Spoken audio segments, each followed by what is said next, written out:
I tried this so much with the other channel yesterday, Allorah, that I got so like apprehensive about the pop-up. I'm like, I can't handle this failure. Yep, There we go. we're good.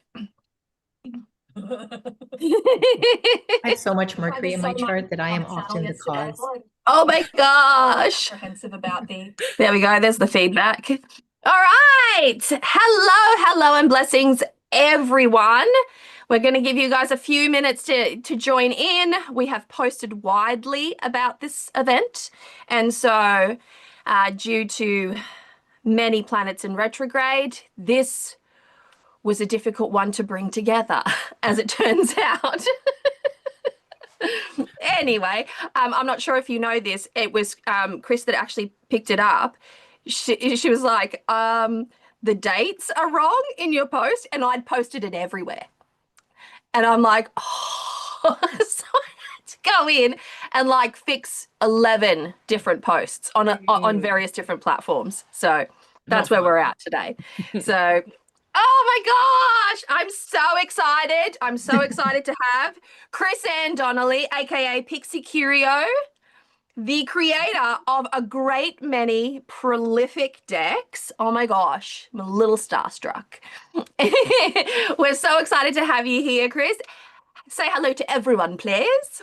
Hello, everyone. Excellent.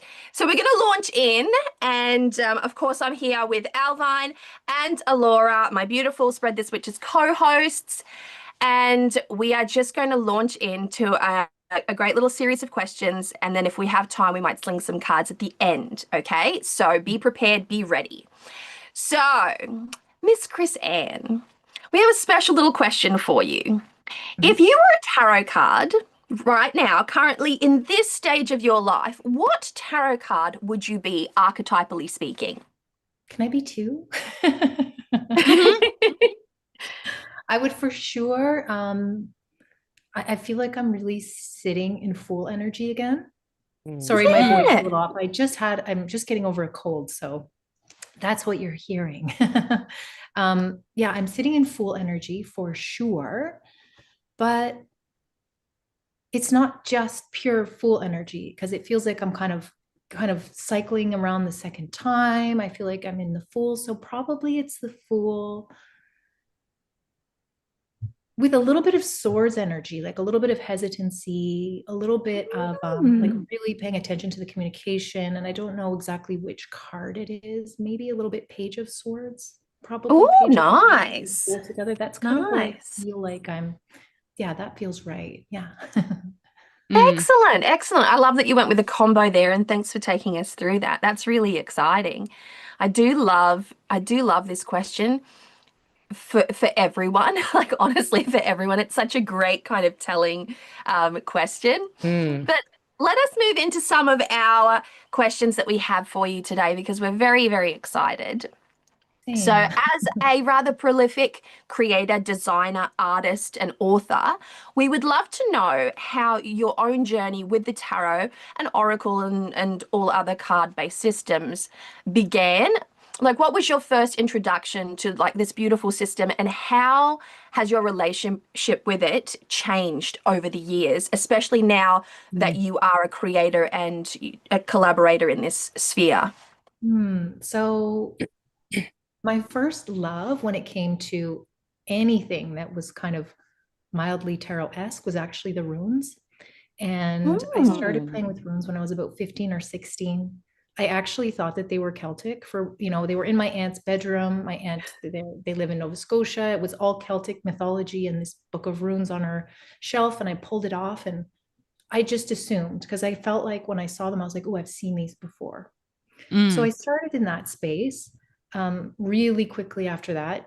15, 16, got a little more interested in tarot and cards, but I wasn't allowed to have cards. I my mom, who is very magical in her own way and who is like super creative and fantastical, she was also a little bit afraid of tarot. So I wasn't allowed to have cards. So my actual first deck, I found an old, like I don't have it anymore. And gosh, I wish I still had this guidebook. I found an old RWS, like used guidebook in a secondhand bookshop, and it was all annotated with someone else's notes. Oh, wow. Oh, wow. Like, Ooh. gosh, I wish I had that, right? And between that and a book that I had from the library in high school, I actually photocopied and made my own little paper version, black and white, of the RWS, just to kind of play with them and get started, because I wasn't, like I said, it was forbidden to spend my money on that. And Wow. so I kind of started out that way. And then that it wasn't that I started when I was 16 and it was like a lifelong practice. I kind of fell in and out of it for a few years. When I was probably 17 or 18, I bought the Celtic Druid Animal Oracle, or the I know Oh, the yeah. one. yes. Yep. And that was like the first purchase deck that I ever bought. And then I just kind of grew with it from then. So it has been a part of my journey for, I mean, I just turned 50 this year. So really like 35 years. Yeah. Long time. Wow. Half a century. That's beautiful. Oh, Yes. I love that. Thank you so much for sharing that with us. And to have, do you know what happened with that first book slash deck that you found? Just grew Don't. legs and walked off? Oh, Yeah, you know what? It was probably like I moved around a lot. I was, I lived out west, I lived in South America, I lived, I was traveling a lot. So at some point in time, you know, it wasn't, it grew it legs. didn't Yeah. make the backpack. I get it. I get it. For sure. All right. Oh, that's so nice. Oh, that takes me back. That takes me back. So, reflecting on a tarot journey, for me, allow me to gush for a little moment here, but your Light Seers deck is one that is, I would say, seminal in my own practice. It's one that really took me to the next level, from feeling comfortable with the rider weight into this. I love this deck because it has, it is based obviously on the rider weight, but it has its own thing to it as well. And I don't know if you can tell, but color is a big thing for me. So the colors in this deck, oh my goodness. It was, I have a few decks that really feel very personal, not many. And this was like the first one, that came into my collection that felt like that. So it's become such a beloved friend to me, and I know so many others. And I'm wondering, what does it feel like knowing that your art is going all around the world and offering comfort and guidance on such a massive scale? There are moments when, like, I don't think I don't think that lands all the time for creators. And because I'm not privy to like all the private conversations and all the magic that it's a part of, I imagine it sometimes and I just get so teary-eyed because I'm like, oh my gosh, like, how is this like this little dream that, I'm going to create this thing and hopefully people will like it. And I was going to create it regardless and put it out into the world. And then it goes on to be something that has an energy of its own, right? I almost feel like, Avalon, you may feel this way too. Like when we make our magic and we have something kind of materialize out of it, and then it goes into the world, and then you see other people working their magic with it, like it becomes something else, like Yeah, something separate to the right? original in many ways. Yeah. Exactly, because it's not mine anymore, right? It's other people's or ours, or it's this kind of energy all its own. And so I'm really grateful for that because it's allowed me to continue to create and to continue to kind of focus on this part of my world and life. But it is quite surreal because it doesn't necessarily feel like mine anymore, Interesting. Interesting. Yes. Yes, I know that feeling. It's strange, right? It's I don't know, it's hard to put a word to it. It's not like a tangible thing, but it just feels like yeah, it's got a life of its own. Yeah. Yeah. That's a really interesting way of putting it because I'm going through this experience right now and I kind of feel like a ghost in the room, like a whisper in places. And it's so nice that people involve you in the experience as well. Like you would have had tons of people messaging you and sending you photos and tagging you in posts. Like it can be very, oh my gosh. It's always like an oh my gosh sort of feeling. Look at how far this thing has gone. Yeah. Very nice. Yeah, but I feel like it could probably be overwhelming and humbling all in the same breath. Yeah. Right. Especially because if you're selling internationally, you have people from all over the world using your deck and photographing it and tagging you. And yeah, I can imagine that's right. And there's like this expectation too that people may have, or this, it almost feels like there's a heaviness to it that is beautiful, but that's also like really, people will say, well, why did you create this card? And they have their own idea, but why? And I'm going to say, well, this is why I did it. And if it doesn't then resonate with them all of a sudden as the creator, they're like, well, I don't know if I like it anymore. Do you know what I mean? So it's, I love that people can put their own experiences onto it and their own kind of projections. That's exactly what a tarot deck is meant to do. And I think in my own branding, I've kind of remained quite like Pixie Curio is horrible for branding. It should be Chris-Anne, right? It doesn't make any sense. People can't necessarily find me very easily. And I think that's not necessarily a great move from a business perspective, but it was the right move from my own creator energy, being able to like then create other things or fall into like whatever I'm feeling in the moment, right? Because I do feel this expectation and I hear it quite a lot, like, when are you going to do another deck like the Light Seers? And my answer is always like, I'm never going to do another deck like the Light Seers. Like that was it. That was a time and a moment and space and time and energy. And the timing of it was a certain, like it was just pre-pandemic. Like there was a lot happening that, it was perfectly timed. And I'm so grateful for that. It's funny. I actually think that's a really weird question to ask a creator.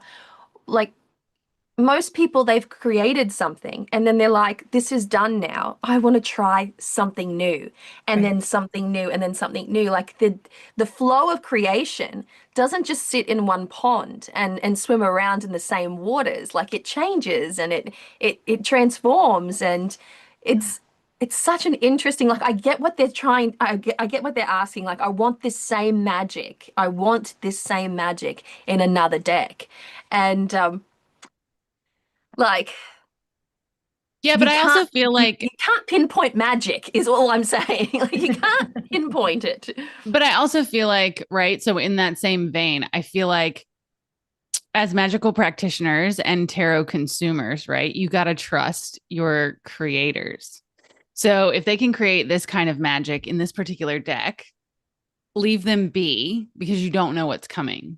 So the next deck might be even more mind-blowing, right? So, but I don't think, exactly. but I think that comes with experience as well, right? Because like when you're a newer witch, I guess, or a newer tarotist, you're like, oh my gosh, these decks are so magical and they're so good. Like, I can't imagine them creating anything as good as this. But I think if you've been in practice for quite a while, it's easier to be like, oh, I can't wait to see what they do next. Yeah. Yeah. All right. So from a creative perspective, so you should be flattered, super flattered, because I moved back to the US and this is the only deck that I brought with me because like I have a whole collection, but I grabbed this one because I was like, taking that with me. But so the colors in the deck, you use a lot of vibrant color in your decks. Do you have a particular combination of colors that's like your signature, or how do you create that? I tend to be, I have a design background, right? So I'm so in love with colors. And I love that you guys both mentioned that, you notice the color, because that is such a huge part of my process. And it takes me forever. I'll have a card like pretty much mapped out, done. And I'm like, I work in Photoshop and I'm changing the background for 5 hours because I'm like, what background is the right background for this particular essence, you know, and no one else could maybe even tell the difference between the 2 shades or the 40 shades of red that I'm working with, you know. But as far as like signature palette, I think I tend to enjoy warms with a punch of red, if that makes sense. Like I often have like little bits of red here and there.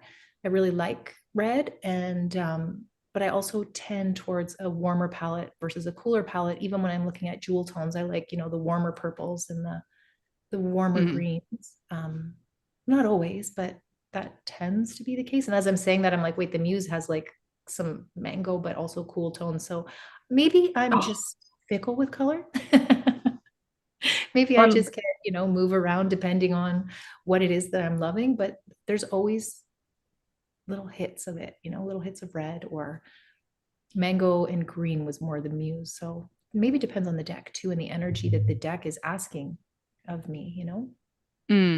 It's a good question. Yeah. I'm flicking through your Curious Creatures right now, and I'm looking at it and I'm like, yeah, warm. Yeah.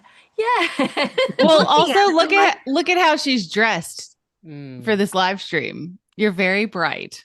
She's always brightly dressed. I feel like Chris-Anne, you really carry color with you wherever you go as well. Like I've often admired, because I have this problem in Australia. We have no designer glasses. And by designer, I don't mean big brands. I mean, we don't have fashion in our frames.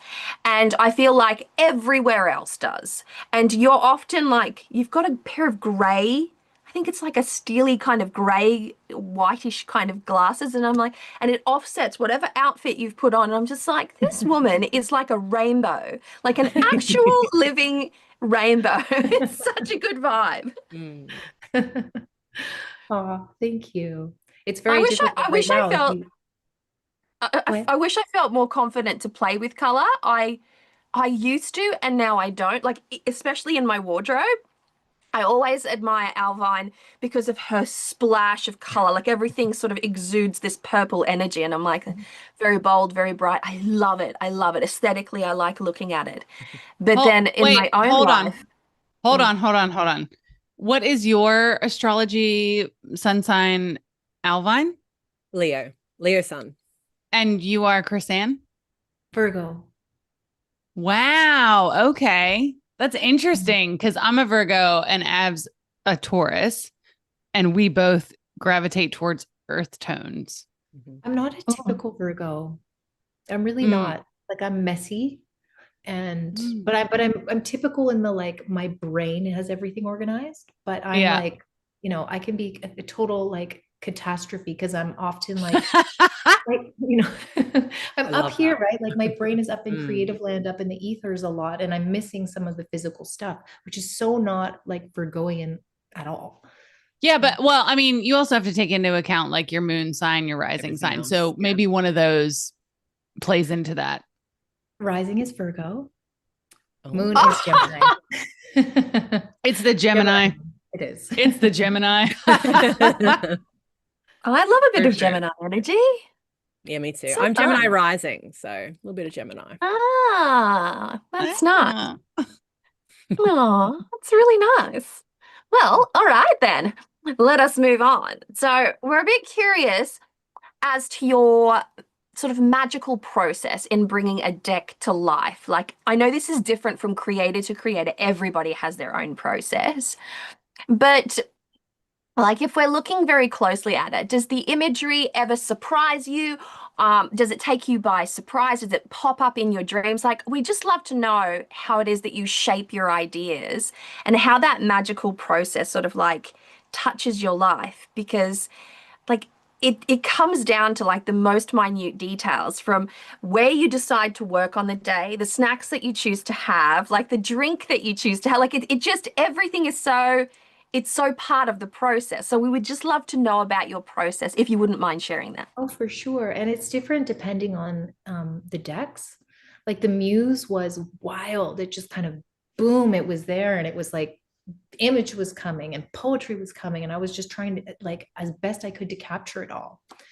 And that year I had picked the word mused, like a ED at the end as my word of the year, because I was thinking I wanted to live mused. And by the end of that, I was like, oh my gosh, nobody can live in this state. Like I was exhausted by being so inspired, you know? So it depends. That's so on honest. that, Yeah. right? Yeah. But mostly what happens is you like, yes, the images surprise me 1,000,000%. I get stuff in dreams.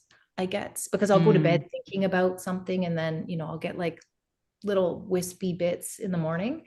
I also tend to get things before I know what they are.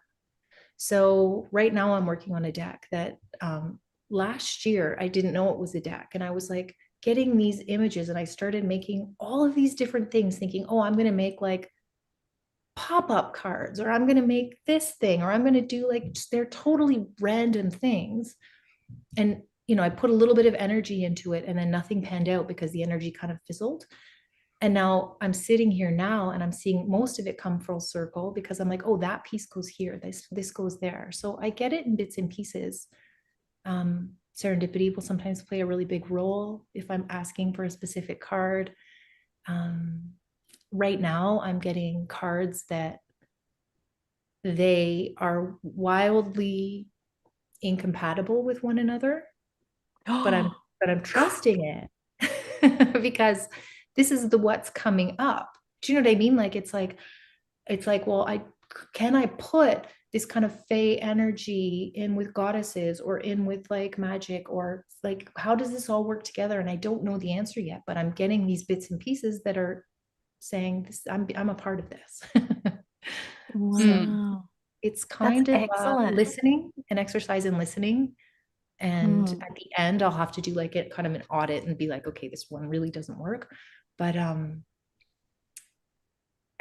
think it's a practice of trust, to be honest with you, you know, because the magic part of it, you know, that would be in the listening and the creating and the doing. But I would say that what happens in my world is that when I'm working on a deck, it's not that I just see the energies like reflected in my life, but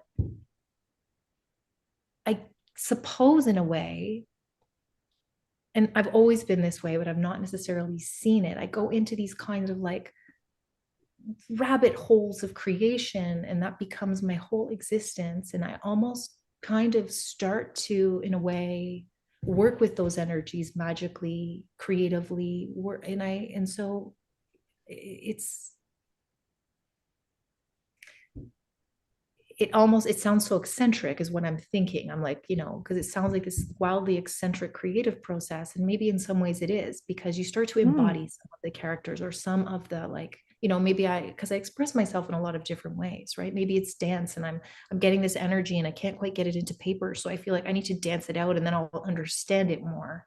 So, so yeah, it's kind of wild when I'm working on a deck. I like it. Yeah, I don't think that's far-fetched at all, right? Because part of spell work with tarot is sometimes you pick a particular card, and that card stays your card for a week, a month, however long.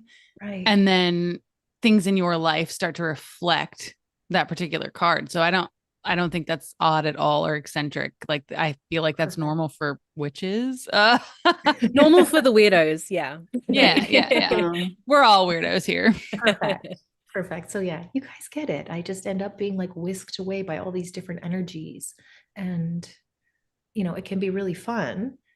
And I'll often leave certain cards until the end of the deck, because I don't necessarily want to be in that energy. Yeah, I can imagine that. I don't want to do the tower. I think that like when you're creating a deck, and I speak on personal experience here, you embody its archetype in a way. And I distinctly remember that during the time that Anna and I were working on the tower, she tumbled down the stairs. Literally. Literally. And I was in a car accident. Like these things happen. Like when you're working, I think, because we're talking about a collective experience here, like tarot is this massive collective experience, you know, and it's exacerbated by everyone's beliefs and ideas and concepts and writing, etc., right? So it's this big pool. And the moment you say, I'm going to become a creator in this, I'm going to take from this pool or add to this pool or whatever the analogy is, you're still swimming in the same waters as the very energy of a card that you're bringing to life. Absolutely. And it's like you're playing with the egregore of it, right? Like there's no way to not tap into it. So I've always been super mindful of like, I'm going to look at this card, but let's look at all the positive aspects of this card. Be like, in my mind, I'm going to create it. I want it to speak to its real energy, but also constantly being aware of like, how could this be the best version of this card? Because if not, yes. tumble down the stairs. Yes. Oh my goodness. My goodness. Sorry, I interrupted you. I didn't mean to. No, not at all. No, that's perfectly fine. Ladies, we have more questions. Okay. So, as three people who are exploring their own creative practices, we have to ask, do you have a journaling or note-taking practice or ritual? And if you do, have you found the perfect journal and pen that feel right for capturing this soulful process? This is a big question for me. So notebook, no. Any notebook goes. You know what I mean? As long as I like it and like the cover and it feels the paper. So the paper has to be proper. Like I don't like the lines when they're too dark. I like to be able to see my own markings really well in case I feel like doodling instead of, so either dots, or very Dots. faint. Yes, dots. Dots is the only way to go. Right. I use a fountain pen. I've got 3 or 4 different fountain pens, but one of them is like my favorite fountain pen for this. So I like I really like feeling like I'm a medieval scribe. I even have one Nice. like a dip pen. If it's like more lovely. magical, I have like a dip pen with some special inks. Like I am such a nerd when it comes to paper and pens. Design background. And I will share that I don't necessarily have like a morning pages when I'm in a lot of anxiety. I'll do morning pages when I notice that my mental health is not doing great. Then that's when I'm like, I need my morning pages to get myself back on track, right? Like whatever's in me needs to come out. And other than that, it tends to be like just in the moment when poetry's happening. I journal a lot more when I'm not creating. So when I'm right now in creation mode, it's like what I'm writing down is just give me a regular pen and paper because I'm scribbling down ideas for cards. And the most magical practice that I have when it comes to journaling is one that actually started off part of this journey for me. I used to write everything down, everything. Like I was an obsessive, compulsive, like capturer of ideas because I was always worried that I was going to lose my next big idea, right? I've got all these ideas floating around and I need to capture them. And I'd be constantly making lists of all the things I could create. And it was in 2014. I was moving I had a creative agency and I was really playing with like bringing cards into that.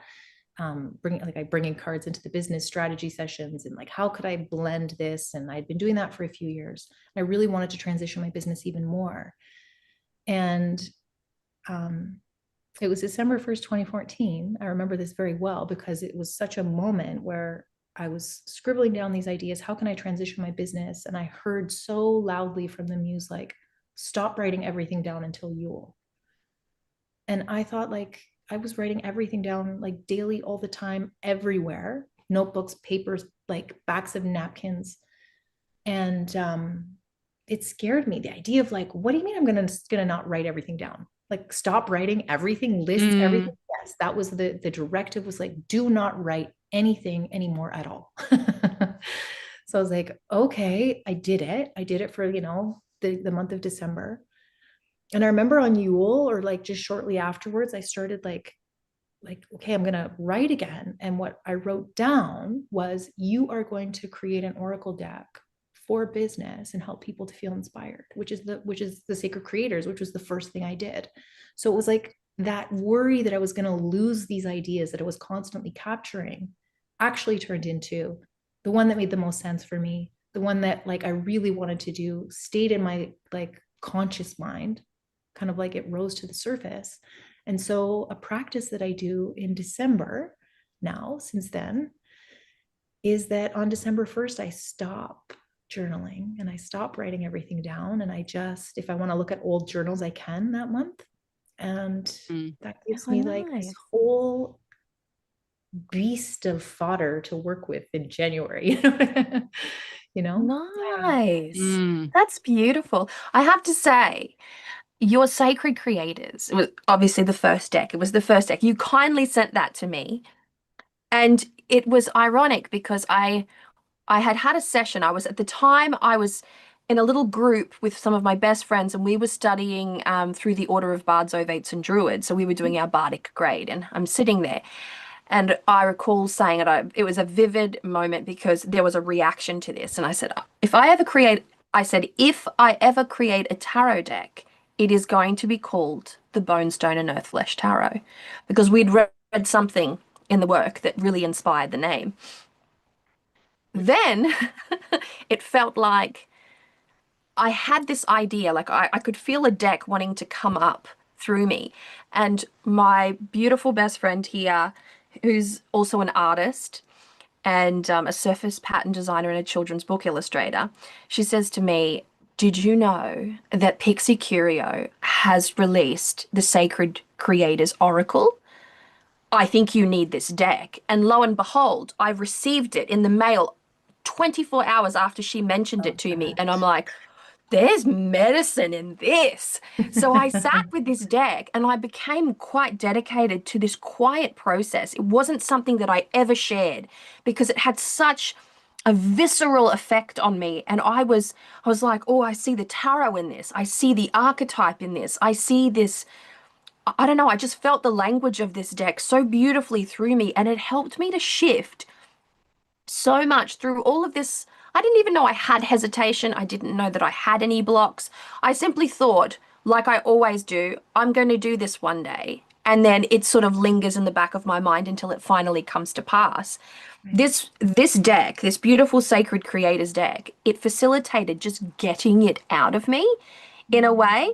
And within probably like weeks, if not months of working with this deck quietly on my own and talking to Erin about it, I put a call out on YouTube and said, I'm looking for an artist. And that's when Anna Turian came and found me. That was all because I had done that deep work with that beautiful deck. And that first edition is so nice. Like, the box was so nice. Like it was like holding luxury, and I'm just like, oh, I'm such a packaging person. I'm such a packaging person, and I specifically bought a brand new journal for it. I had to have Tomo River pen. I had to have my Lamy fountain pen. My friend Erin gave me this incredible purple ink to put in my fountain pen that just made the magic so much better. I have horrible penmanship in a fountain pen, like horrible. It's nothing to, it's nothing to share ever. But I tell you what, this experience was like birthing a child in many ways. Yes. So thank you so much for your beautiful deck. Oh, I'm so glad, and of course, I mean, I sent that to you. Probably you don't know this, but I had been watching your channel for years, like years and years. I used to watch your YouTube channel long before, when I was like in my old business, and I was like sitting there thinking, can I ever transition my business someday? And can I ever be as brave as Avalon to be so just like out in the world with her magic? Because I wasn't. Oh my gosh. So I'm so happy to co-inspire That one emotional another. Like, reaction. That means so much to me. Thank you. Thank you for telling me that. Had your channel forever. There was not a lot of witchy people on YouTube back in the day, and there was also not a lot that I really just kind of felt aligned with. So yeah. Oh, it's like a spiral of inspiration. It is, and that's great. Like this that. is what we're here to do, right? This beautiful, Exactly, like, let's see each other's worlds and make them more beautiful. Like, oh, that's such a vibe. Who's asking the next question? I felt the warm and fuzzies. Thank you. That was so nice. It's your I think it's question you, next. Owlvine. It's not me. There was a double up question, so I've just neatly gotten rid of it. It's your turn now. Me? My turn? Mm-hmm. Mhm. Oh, I'm lost. Is it this one here? About tarot and oracle tips. Oh, yes. Excellent. Great. Good for me. Okay. Love that for you. Here we go. Do you have any tarot oracle tips you would like to share with our viewers? Anything that could help them like dig a little deeper with your own personal decks, if working with your own decks? I just want to interject something. If you have the Muse Tarot, if you own the Muse Tarot, there is the most incredible website to go with it. It is the Muse, isn't it? Yes, yes. It is. Yes. This tarot like web page is like nothing I have ever seen before. It is so unbelievably gorgeous. I look at it and I'm like, and I don't even And know you're what like, to do with this. Like, it is so beautiful. It's so beautiful. I'm like, I've never seen anything like this. It's amazing. Aw. So if you own it, be aware of that. But yes, any sort of tips or tricks that you personally use, or any insights that you could give us pertaining to your own decks?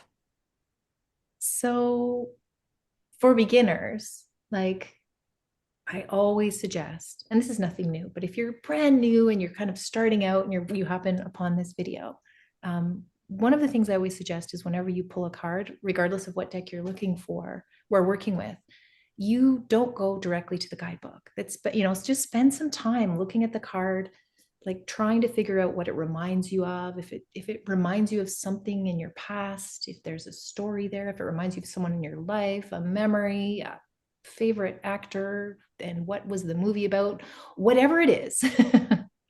So that you can then kind of get your own intuition working. Like throw away my guidebook until you first listen to your own mind, right? I'm a huge Wow. proponent of that. Yes. Yeah. Allorah is always like, throw away the guidebook and spend some time with your decks. Yes, Mm. absolutely. I don't sit on either side of the fence. I just say, when you first get that deck, get the notebook and the pen to go with it, and then start taking notes. Just start taking notes. And I don't care what you write about the color, the feeling, the shape, the character, the mood. It doesn't matter. Just spontaneously write something down so that you can like cement it into this perceived reality, and therefore you've got this incredible reference to look back on.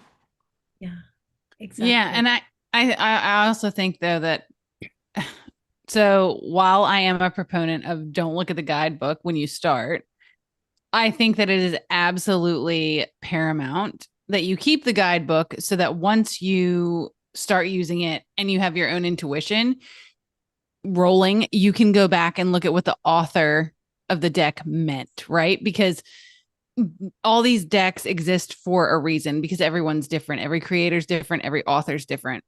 And sometimes when you go back and you look at a particular author's interpretation, you'll have some of the same things come through in your own head, but then excuse me, but then they will surprise you and you will get a whole different perspective that you didn't even think of before. Exactly. Yeah. So Much yeah. the same. Yeah, I love that. Yeah, for sure. And so if there are like seasoned readers watching who want like a tip, maybe with Light Seers, I will share, and that some people see this right away, but not everybody does.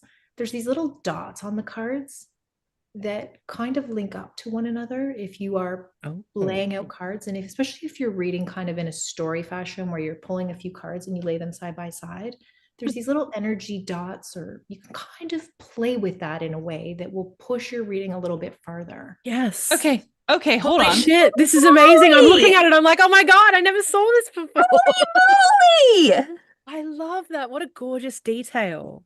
Oh yeah. Very cool. You see, it's so that it's hiding. But Mhm. this is like, I think like another layer that I wanted for like people that know the cards. Then if it's like, I want a different reading, you can kind of see the energy may move from one card to the next and just point your intuition in a new place, like. And it's I more than love, one card. I'm looking at these dots and I love how a lot of them are sacred geometry as well. Mhm. That's pretty freaking Oh, cool. Look at the Yeah. Empress. Just like, she's so dotty. I've always noticed it, but yet not taken it in. I'm like, oh, Yeah. cool. Oh, But this is cool. And now almost- I'm looking at every single card. This is almost the Fibonacci sequence, yeah? It's got a spirally for sure. You got it. See? And so like those little dots, like they don't always, and not all cards, you know, but most of the cards, at least if you're doing like a 3-card spread, you'll get a few that will, you know, I kind of see like let's say I just pulled these two and we've got, it's hard to see on camera because there's these dots here that kind of then start here again. And so wow. maybe if you're working with the cards and have them kind of speak to one another, you see the way those ones kind Oh of my gosh. So then See now, okay. Now I'm gonna be reading these in a whole I new know, way. right? I'm like, I clear my afternoon. Yeah, I need to study this. they're Clear not my all, I mean, week. they're all different, right? Depending on the cards, and some of them have it and some of them don't seem to be as obvious. But I think the ones that really that line up, maybe it says something more about, it's just like the reminder to pair those cards and how do they work together versus like reading them past, present, future, whatever your spread is. It's like, okay, how do their energies play and dance together? That's what I wanted to do with those little dots. Yeah. Dots. I love it. So sneaky. So sneaky. So sneaky, so brilliant. You just blew our minds. It's like, you know what? It's kind of got that kind of pixie dust. Yes. You got Like it. Pixie Curio, maybe a little bit. Yeah. Little Pixie from Pixie. There we go. Oh my gosh, that's so. You know, I got that name from like design clients long before I was ever designing tarot decks. I had 2 different clients start just randomly calling me Pixie, and which is, you know, interesting. And a lot of the other ones would be like, oh, work your magic, put your pixie dust. Like it just happened. And that's funny because, you know, when I created my Instagram with Pixie Curio, it was pre-creating decks. It had nothing to do with Pamela Coleman Smith. So many people are like, oh, she was called Pixie, which is why your name is Pixie. And I'm like, I had no idea when I chose Pixie Curio that she had that nickname. So it's just weird side fact while we're talking about Yeah. pixie dust. Very cool. One of those happy Oh my coincidences. goodness. Yeah, it was a happy coincidence. Well, you've alluded. Sorry, you go, Abs. I have a quick question in keeping with this current existing question. Your Muse tarot deck, I use it on my front altar with all my flowers and pretty things. And I notice, like, this is the thing that I notice because orientation for cards is always a thing, right? So all of your court cards are landscape. Can you talk us through how you got there with this? Like how you decided to go landscape and what did you hope to achieve with that? Well, I thought, you know, first the Muse cards are the kings and the deck is all female. And so I didn't want it to be like, I just wanted them to stand out as like, okay, something's different here, and to remind people that these are the kings in a way that felt a little more easy, because I think the Muse deck, when you're first starting out with it, it can feel a little bit like, what suit are we in? And what, you know, what court card is this? So, and the Muses, because it was the Muse, I felt like the Muse is just such an inspiring force. It's a creative force that I work with. Like I really feel this personification of that force in my life. And so she wants things different. She wants to, you know, she wants to be playful. And when I was creating that, you know, I first started out the Muse cards like regular orientation, right? They were portrait and not landscape. And so, but she was asking me to put these like portals, like come into the landscape, come into the portal. And I kept trying to design it. And it just wasn't working on this in this format. So I was like, as a designer, I'm like, well, I would always turn it this way if I wanted to do that kind of like big wide landscape and the point, if I wanted to create that distance. And so I thought, well, it is the Muse deck. This feels right for this energy. It's playful. It doesn't, it kind of feels spontaneous, you know? And so I just went with it. It was an odd choice for sure. But it felt right. Awesome. Yeah. Yeah, I get it now. I sort of see it now because I have a very small space, so when I'm laying out the cards, you're immediately attracted to the landscape cards, and they land a little different in a reading as well when you pull one. And because I like to freeform my readings, there are times where I cross cards on top of the other. The upright is already a Crossed. crossed card. So I'm like, this just feels insane. I love it. Kind of I love pushes it. your I love it. creativity. It Yeah. does. It actually does. And I think it's important to have decks that push you outside of your comfort zone. That's always been a big belief of mine, is that I tend to gravitate to decks that I'm not sure about. I'm like, the art has to speak to me first and foremost, but if I feel even moderately uncomfortable by this deck, I will buy it. I will absolutely buy it. Whereas I love a great many decks, and as a collector, I see so many beautiful decks with classical imagery. I'm like, oh, you're so gorgeous. But I don't feel the compulsion to include them in my collection. I want the one that's going to sort of mess with me a little bit. Like Mhm. that's what I want. I want one that's going to sort of like Mm. land and mess with me a little bit. Yeah. And Understand your that. curious creatures. Oh my gosh. It's so fun. I have been working with it for the last, I want to say 7 or 8 months. So it's been on my reader's table for that long. And I feel like whenever I am about to do a client reading and I set up space and I'm like, what decks shall I use for this beautiful client? My hand immediately goes for curious creatures, and I'm like, oh, but I don't. Okay, yep. And visually, it's a beautiful deck visually. Like it's a deck that you can photograph and and really capture quite well. But it has such a joyful whimsy to it. And I think that that's something that I don't hear people say a lot. It has this almost like Alice in Wonderland, topsy-turvy, joyful whimsy that playfully extracts the deep stuff from you in a way that feels like a gentle conversation. So that is my 30-second review of Curious Creatures. Thank you for coming to Avalon's TED Talk.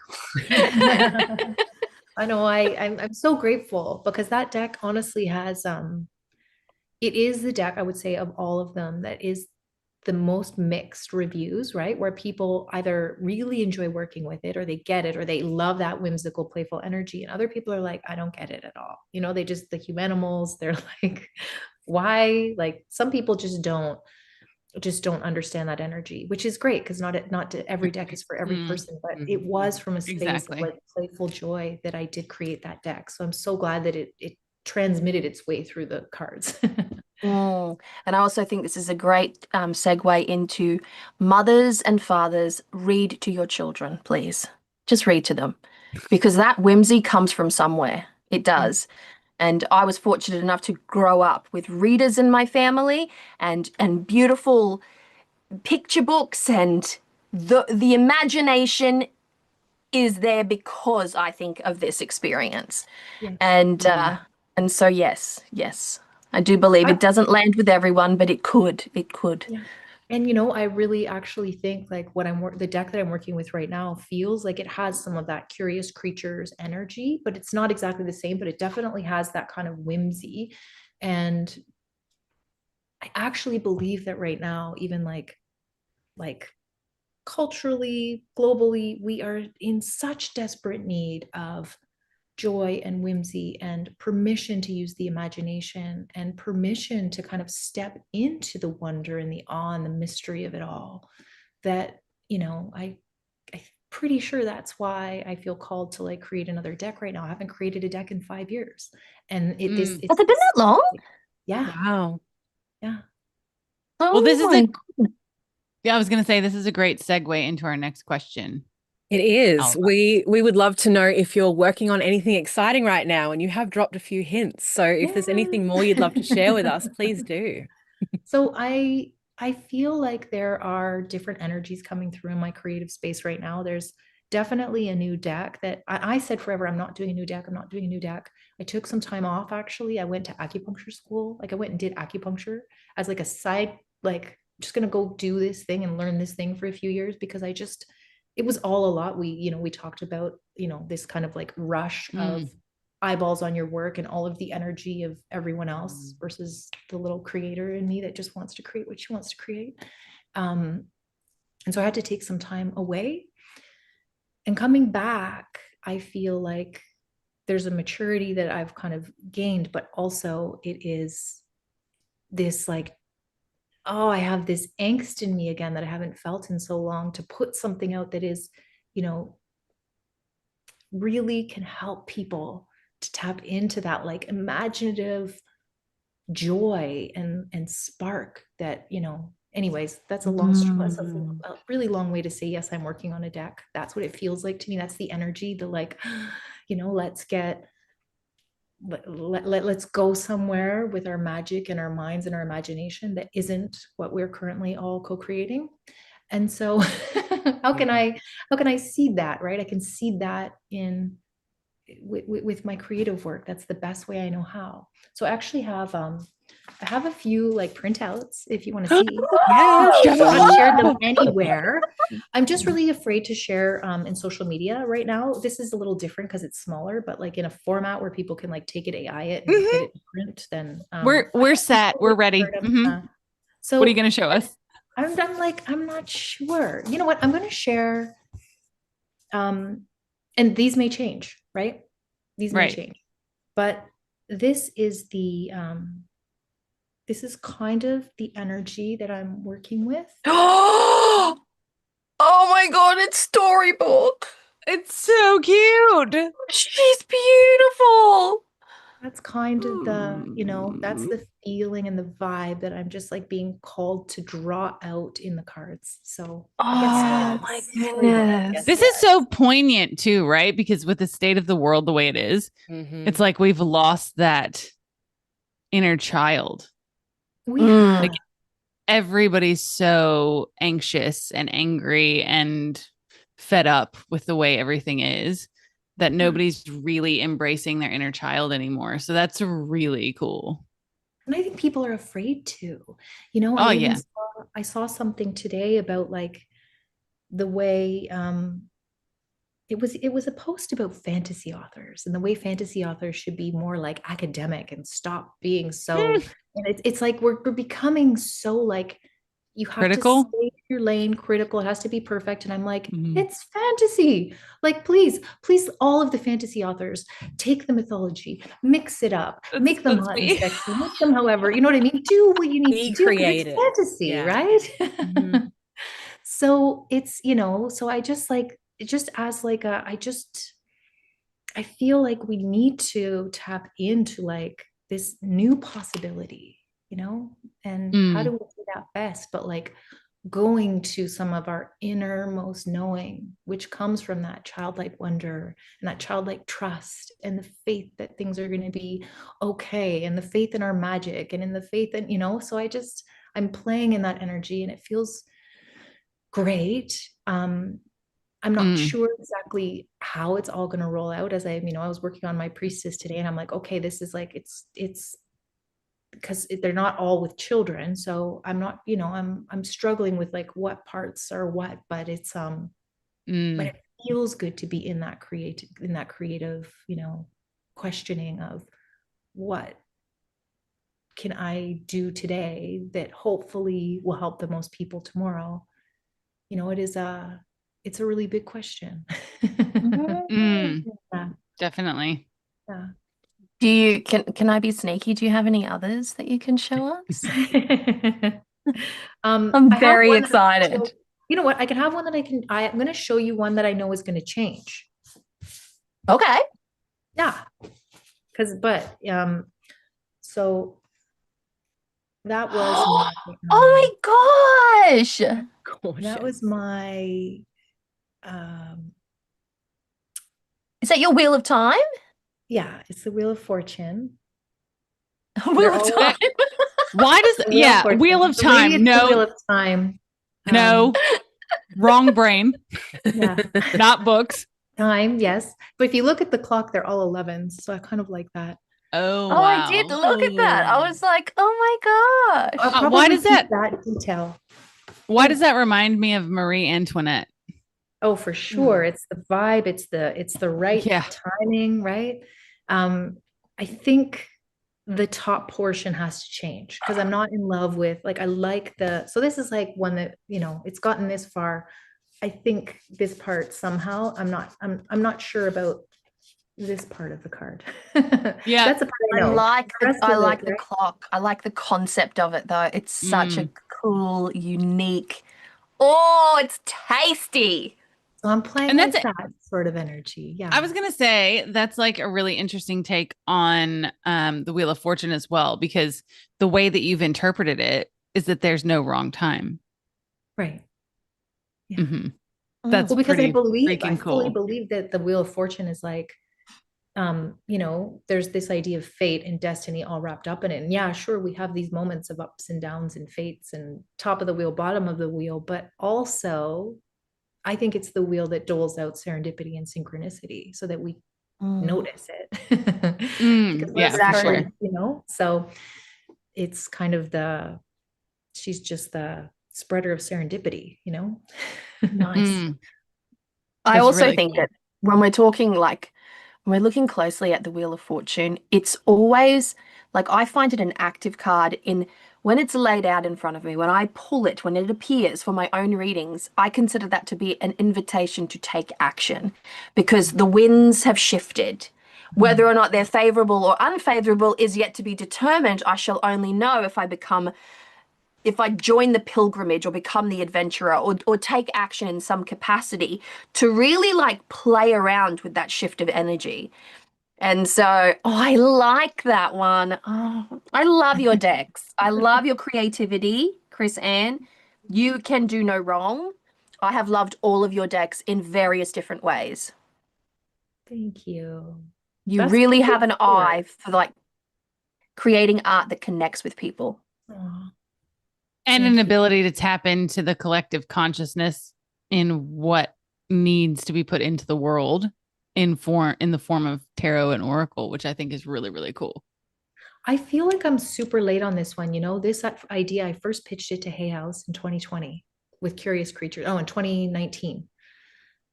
2020? No, 2020, I was working on it. So, and they liked Curious Creatures, but they didn't get this deck.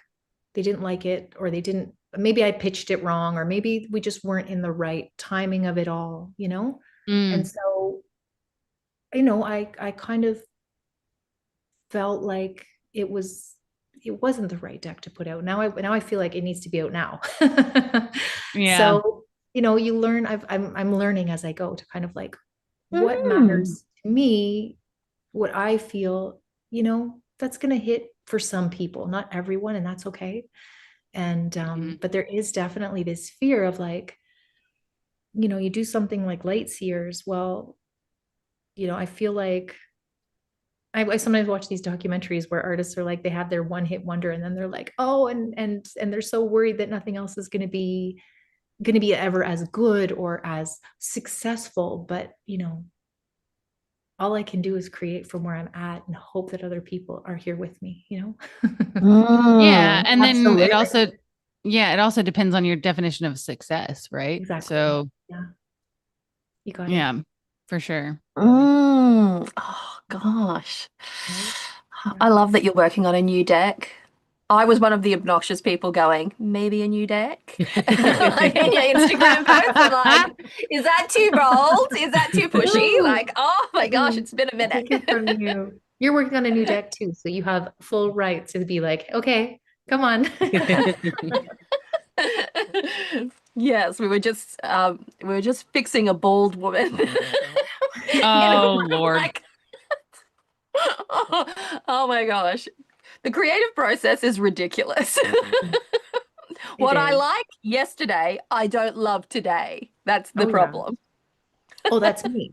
I've started so many things in the last few years that they just don't make it out of the gates. I start them and I'm all in and I spend maybe 4 to 5 business days, you know? And then I'm like, no, I don't like it anymore, you know? Mhm. But I think It's that's always the way. probably, yeah. Yeah, it's such an experience. It's such a shedding experience. I really like the metaphor of snake for all creative endeavors. It Yes. feels very shed the skin, shed the skin, shed the Yes. skin, renewal, renewal. It's got such an interesting energy, the creative process. Don't you think though that also creatives are being really hijacked is a strong word, but I'm going to use it, by social Mhm. media and by the feed and by like what everyone else is doing? Like I find like if I'm online and looking and just kind of like mindlessly looking at what everyone else is doing, that is more likely to result in me leaving my path, you know, and leaving my Mm. creativity there because I'm like, oh, someone did something like it already, or gosh, this is so the opposite of what I'm seeing. No one's going to like it, or whatever, you know, insanity starts to build in our minds after we're online looking at everyone else's Mm, stuff. that's Yeah. interesting, isn't it?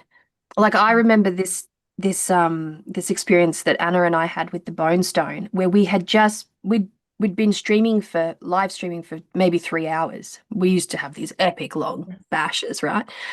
And we designed in front of the audience, designed this card, every little facet of this card. I remember it distinctively. And then live stream ends. Anna and I are still talking, and she gets a message from a friend of hers who was also watching the live stream that says, Lisa Hunt just did this image. It was just posted on social media. It was just released like, I don't know, minutes ago on social media. We had somehow come up with, independent of one another, come up with Course. the Yeah. exact same idea. Like that blew my mind. That Yeah. blew my Mm. mind. And I've had that happen where and this could be also, I mean, I don't know, just like I don't know what the other creative was doing, but I've had stuff come through my feed by other authors that I know, and I'm in the meantime working on something that I've just created that looks way too much the same, and I've sent it to them. Like they post it and 5 minutes later I've got like, here's my 4 images that look exactly like this. You need to know that I did these prior to seeing this, because things do happen that way. Like we have this, like, I believe anyways, we're connected collectively to this etheric field of knowledge, and ideas come when they're necessary, or we're co-creating them. So anyone that's connected, it's like I've had that happen multiple times, you Mm. know. Mm. And I've also had people say, oh, you took this idea from so and so, or people come to me and say, oh, this person created a deck that looks just like yours, like, you know, and I look and the timelines are very similar, and I think, you know, it probably was just that, because that Beautiful happened, coincidence. Yeah. right? Like it's just something that the collective needs. So the ideas Right. up here, like Exactly. almost like a big magic Elizabeth Gilbert kind of Mhm. Oh, where the yeah. ideas are floating, and if you don't grab onto it, They someone else will. exactly right. I was thinking about that exact book, that Yeah. exact concept. Do you guys Yeah. remember? Have you all read Big Magic? It's on my shelf. I haven't yet, but I keep hearing everyone talk about it. So I've got, this is another like, come on, read the book. I distinctly remember reading that book on 2 separate occasions. I cannot remember anything about the book except for that one concept. That one Yes. concept that if you don't do something with your idea, it just floats up into this collective pool, and somebody else grabs that same idea and does something with it. And then you have to be the awkward like bystander, like viewing your very idea be captured and shaped by the hands of someone else. It is such a, there's a lot of feelings there. There's a lot of Uh-huh. feelings there. Yeah. And I've seen that happen like a lot recently because I've been starting and stopping projects for the last 3 years. Mm. And it's you know, I send them off to my assistant and I'm like, well, look at someone else did it. There it is, almost exact. And it's, but I do think that it's just that's the way creative magic works. You know, creativity Mm. comes from somewhere. So, you know. Okay, Mm. so we have one last question before we jump into our readings. Is there anyone you would love to collaborate with in Mm. creating a deck? if you could? Maybe. You know, I'm such a controlling kind of person when it comes to the imagery of a deck, because I'm so picky and I change it, and so, you know, I don't know if I would collaborate with someone on the imagery portion, but I would definitely collaborate with people on the written, like if they want to, you know. But yeah, I think, but you know what, I'm gonna say probably not, but I would love to collaborate on other magical projects. Ooh. Right? So I could see like book, or I don't know, paper beautiful things, or games, or you know what I mean? Like I could see a Book. spell recipes. Book. Like I could see a whole world of possibility for collaboration. I could see myself fully collaborating with other people in that space. Yeah. That's awesome. So Avalon? nice. Scalpel? Yeah, anytime you need me. Anytime. Oh my gosh.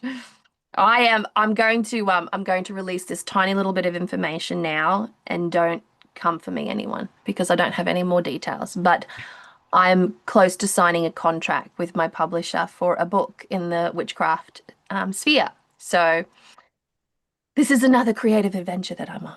Yay. I'm excited for you. Yeah.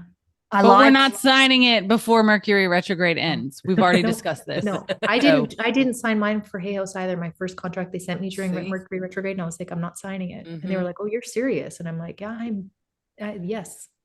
What part of I am a witch did you not? Can I ask, Chris-Anne, do you have a project name for your current project? I don't. Okay, so current project, will that be a Hay House project as well, or is that something independent?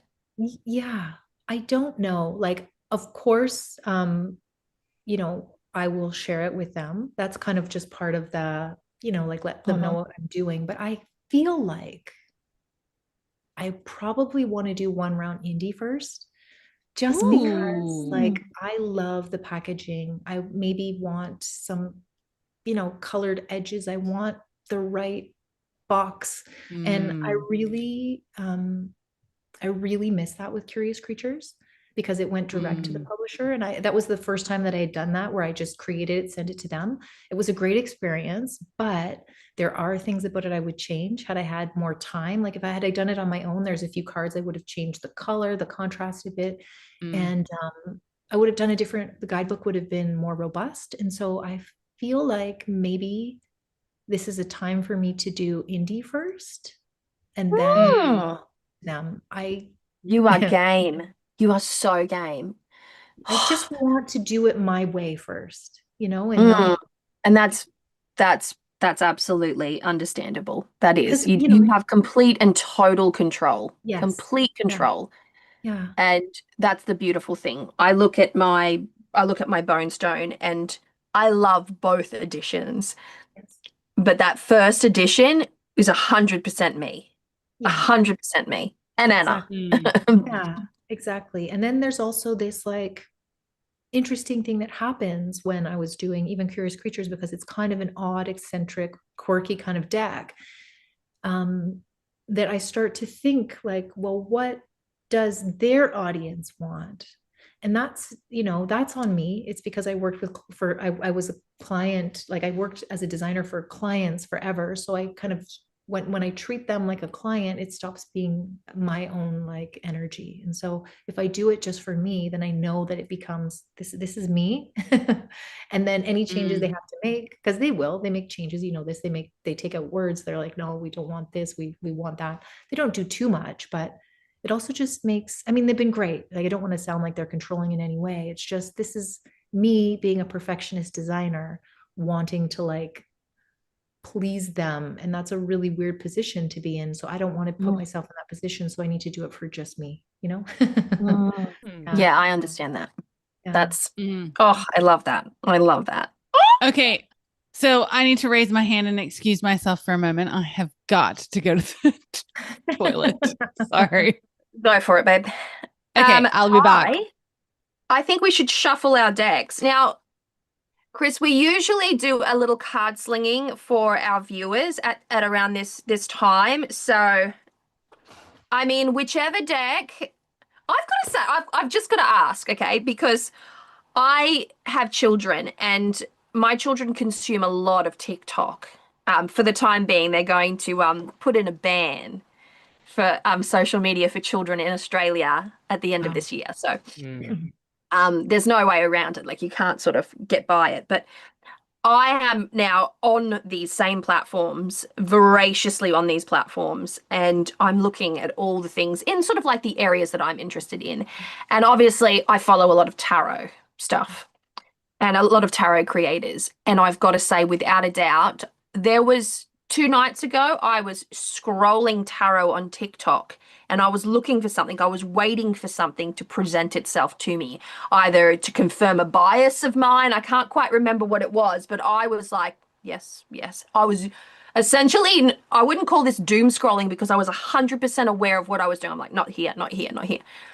And I think I would have flicked up on around 70 to 80 videos of tarot readers holding the light seers and shuffling to do a reading. And I was like, Wow. it gave me the same feeling, and maybe this delights you, maybe it doesn't, but the wild unknown was like this. So congratulations, my friend. Aw, Mm. thank you. Thank It is a you. massive achievement, and you should be very, very, very proud of yourself. Thank you. Who knew, right? Sometimes I'm like, how? I don't know. It's just, yeah. I remember when I first came across the Light Seers, I think you sent it to me.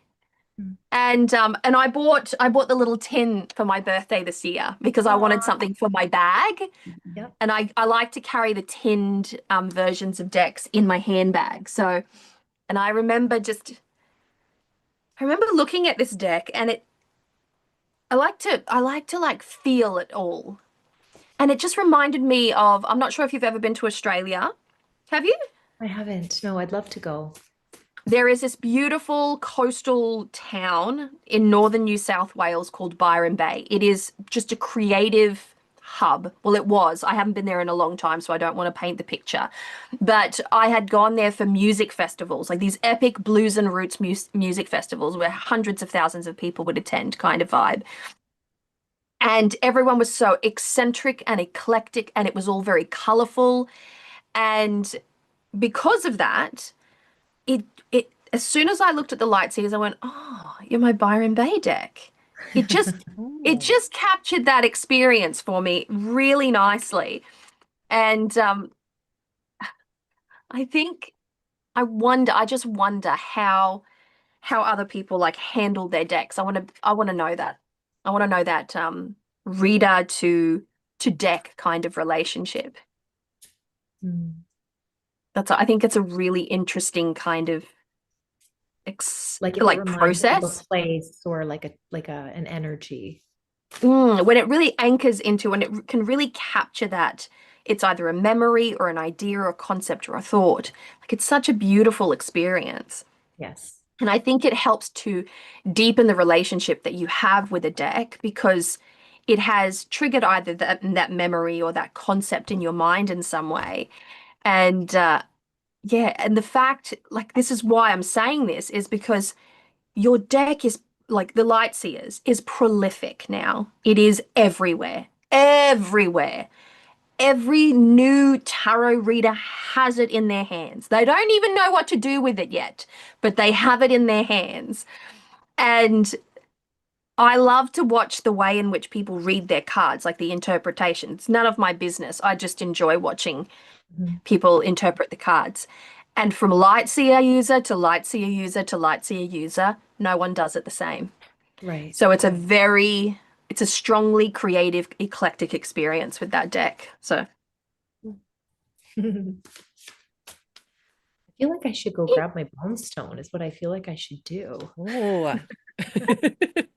If you grab the bone stone, I'll grab the light seers. Ken, give me a second. It's just around the corner. I'm gonna bring you guys if you want. Or maybe I've I'll got do so much curious collecting. creatures.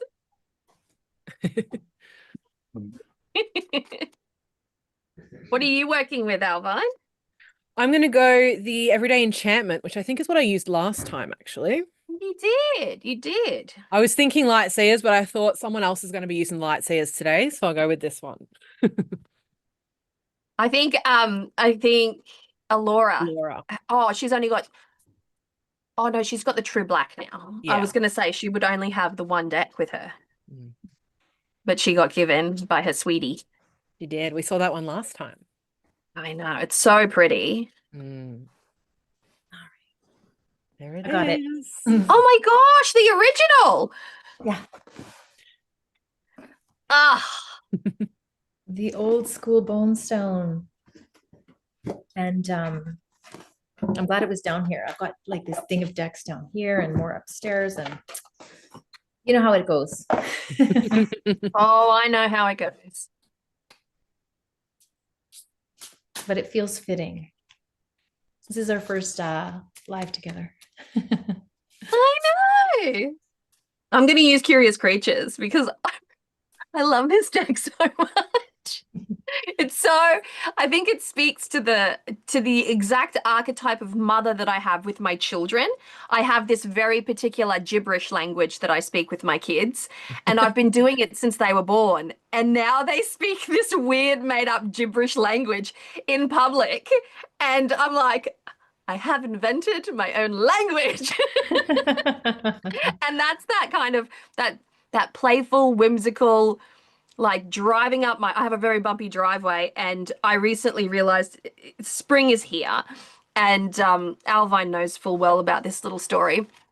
But we like to trade photos of like, look what I found in nature this spring. And this is the 2025 edition, right? And so I put a post up in a community group saying, does anyone know where there are hawthorn trees? And someone commented, oh, they're all throughout the Huon Valley where I live. They're all throughout the Huon Valley. And I'm like, not helpful, but thank you. And I one day drove up my driveway, and it just so happened that on this fated day, my eyes were fully open. And I noticed everything, including no less than 17 hawthorn trees lining my driveway. Yes. And on the other side, all this new broom that's coming up, all these new broom little plants that are coming up. And so I've started to create this little whimsical drive whereby I drive up the driveway, I get to the portion where the hawthorn is on one side, the broom is on the other, and my kids, because it's a private driveway, they hang out the window. I'm driving 2 Ks an hour, and I'm like, touch the magic of the trees. And my 15-year-old's in the front seat giving me like staring daggers at me going, Mum, this is dumb. I'm like, put your hand outside the window. Do it right now. She's like, I'm like, you'll feel better. You'll feel better. So she touches the plant. I'm like, you feel better. Admit it. You feel better. And, so we're in that stage. So I feel this is like the perfect deck. This is the perfect deck for me. Love it. Are we showing off decks, or what are we doing? We were just asking who's using what. I'm going to use the true black because I haven't used it for public yet. So this should be interesting. I don't know if you guys saw this one, but it was created on Kickstarter. Yeah, it's gorgeous. So gorgeous. Oh my gosh, she's so beautiful. She's beautiful. And the backs are real, like it's velvety too. Like it's that velvety matte. Here, that's what my new bone stone feels like. I swear, like just butter. Yeah. It's that buttery feel. I love that. Okay, if anybody has a question, like if you want a live reading, questions in all caps so we can see them. Come on. Don't be shy. I'm having technical issues at my end with my own YouTube channel. So here we go. Oh, Julie, Mm. what do my guides want me to know this time? Oh, Benabel. Okay, B-Win, hang on. We're coming.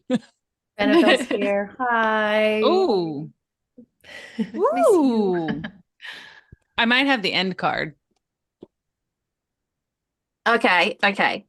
So, Chris, if you didn't know, what we typically do is we all pull a card for the same person, and then we Okay. kind of just determine through the vibes and the feels who is the first card, who is the last card, and then obviously middle cards, and we just sort of like build on each other's reading. It's a very collective experience. Are you cool with that? Perfect. We like to Excellent. call these stack readings because Oh, I we're like super that. cool. I like that Okay. name. I Maybe think I'll I'm in go the middle, second. by the way. I'm just getting a middle vibe. What did you say, Allorah? I think I'm the end. I think I might be the start. Great. Everyone cool with that? Go All for right, it. so hang on. What was the question? We have, what do my guides want me to know right now? Well, I'm feeling like your guides are telling you that you are well entrenched into a bit of a hermit phase. Mm. And that can be both positive and negative in keeping with what is being asked of you energetically, collectively, and emotionally at this particular point in time. My natural happy place, for instance, is the hermit. I love to be inside my own home. I like to be in my own space.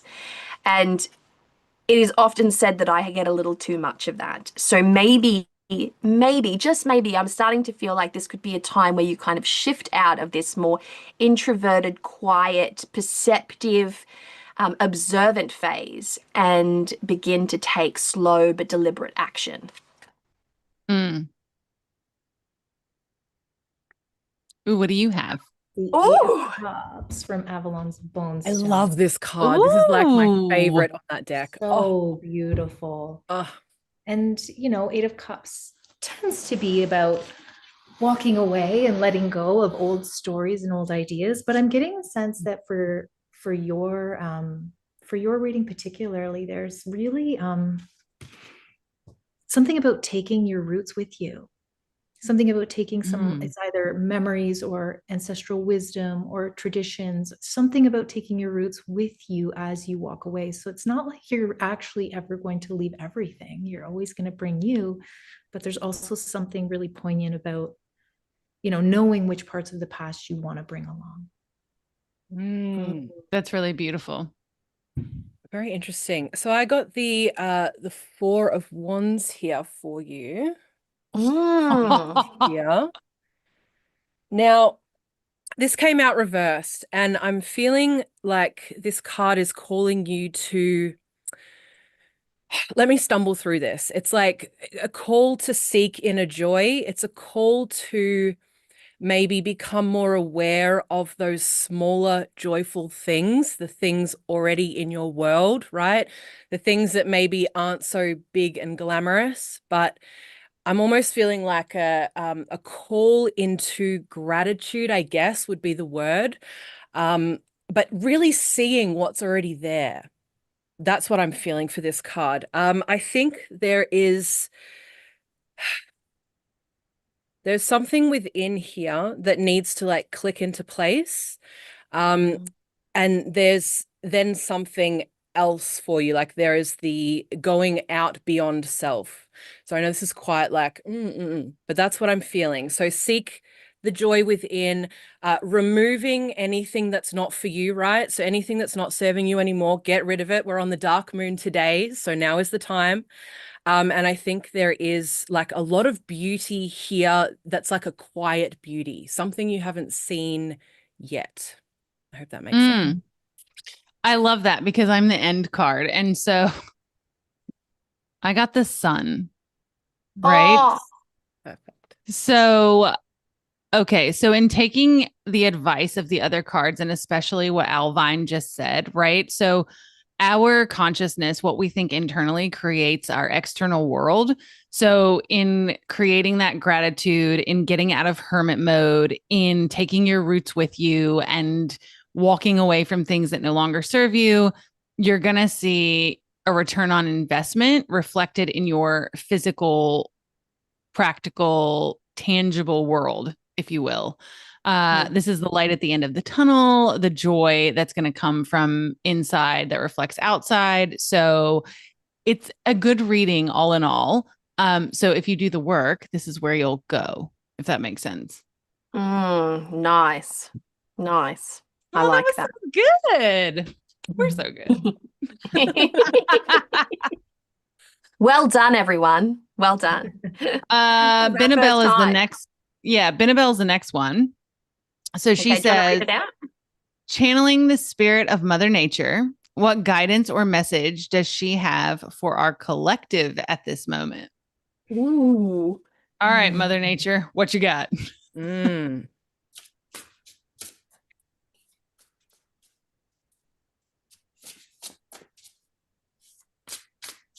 Don't you just love that sound?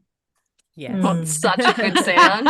So one of the projects that I did while I was just doing all these weird projects over the last few years is I actually did some music with this sound in the background, and I haven't released it yet, but I'm going to. It's like all You card should. sounds, you know? So good. It's fun. I could do this ASMR style, like tarot ASMR, like so good. This card is so good. Wow. Ooh, cute. I'm in the middle. I've got either the start or the finish. Feel I'm you happy feel. with the start. You think you're the start, Chris-Anne? Mhm. Yep. All right, great. That means I'm the end. So, Mother Nature. I love it. This is your start card, right? Yeah. Yeah. Yep.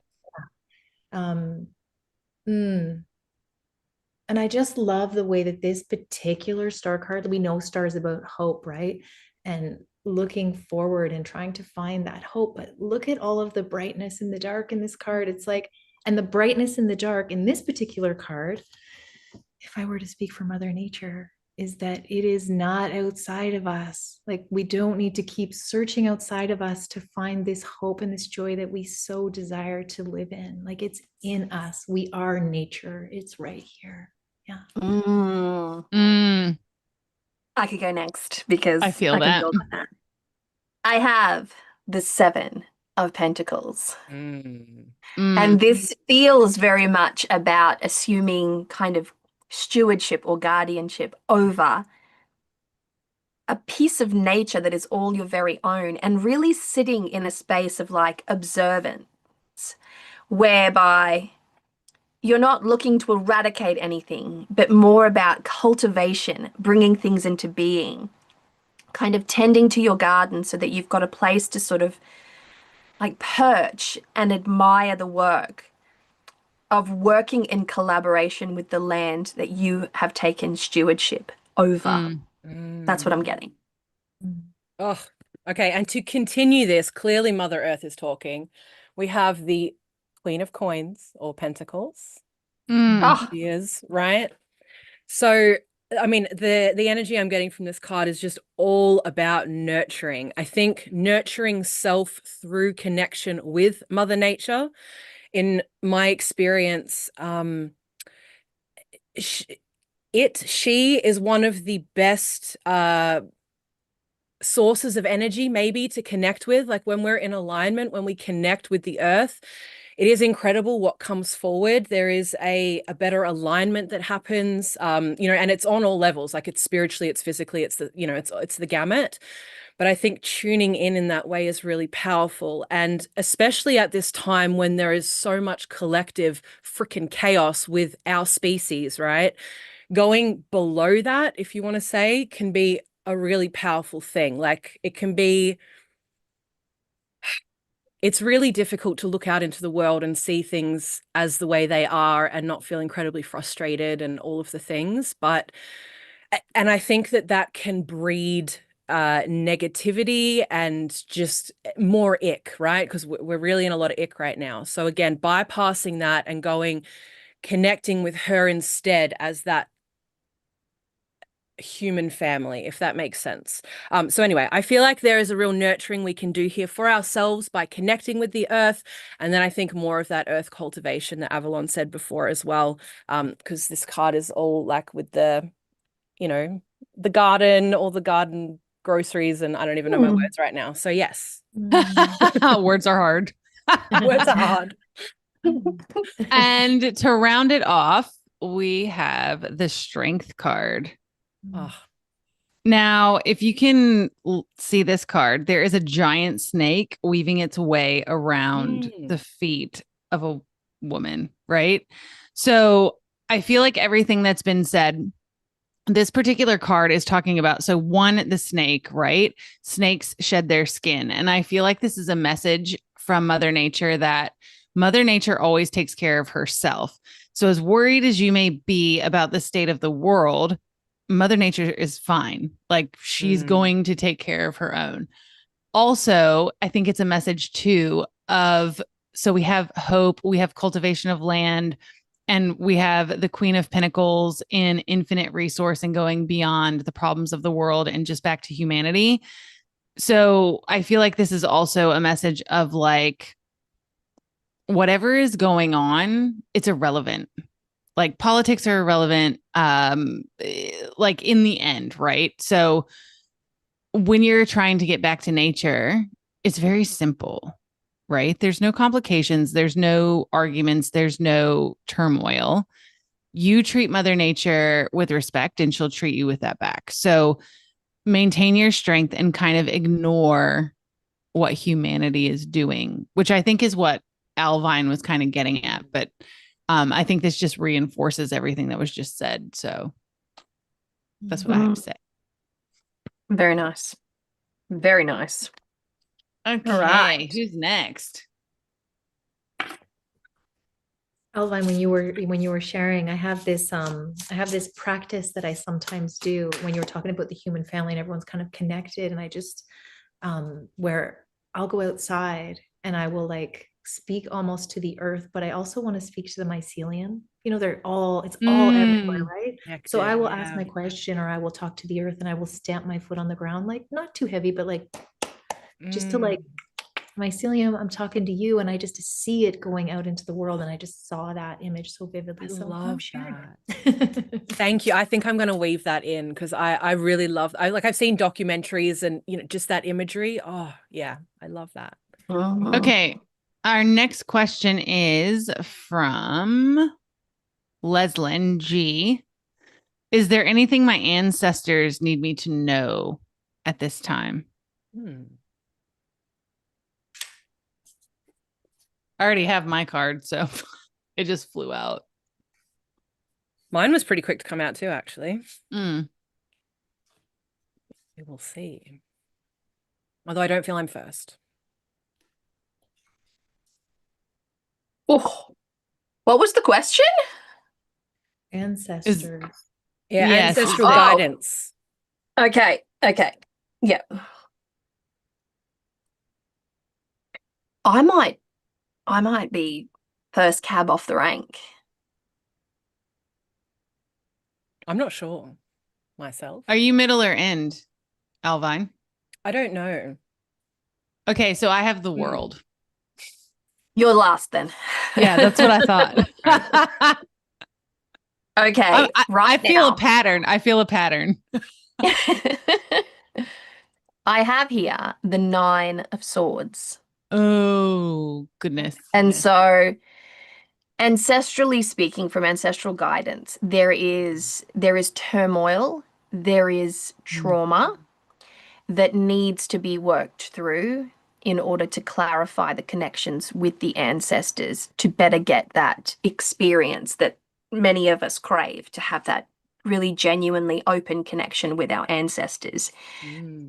The fact of the matter is, when we're engaging in ancestral practices, we are dealing with personalities, archetypes, spirits, energies, essences that are outside of our own time.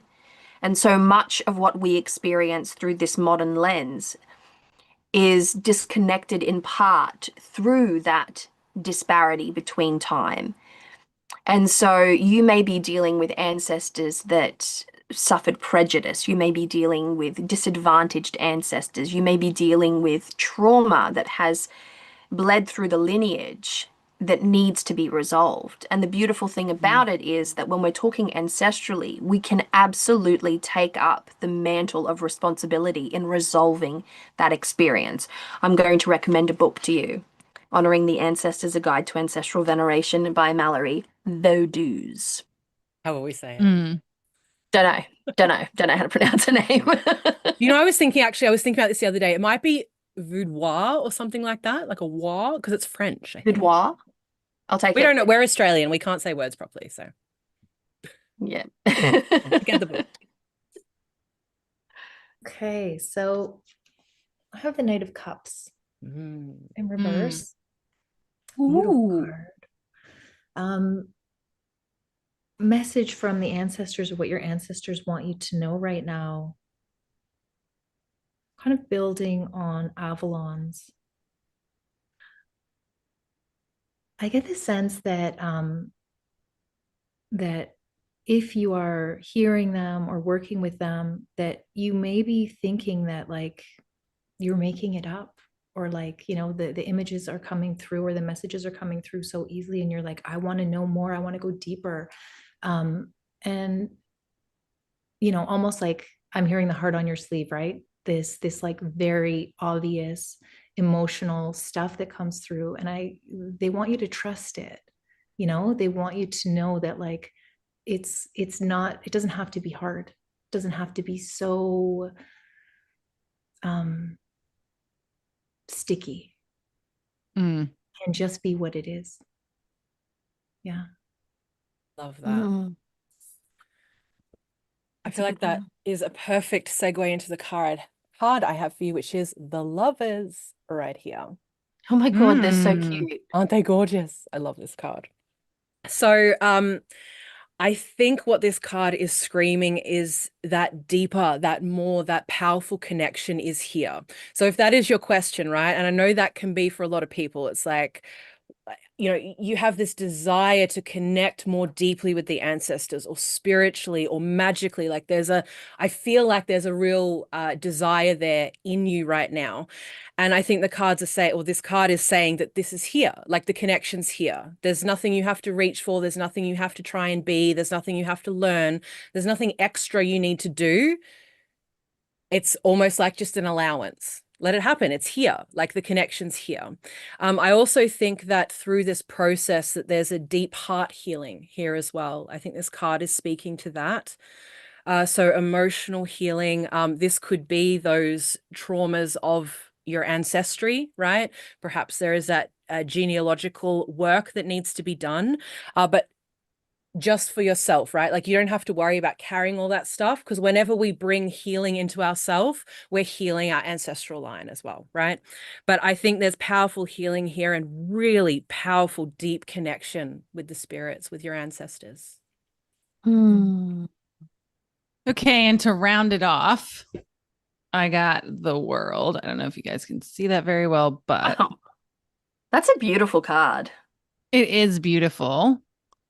But I feel like this is just a reaffirmation of everything that was just said, right? So if you follow the advice, this door to a world that is within your reach will open wide for you.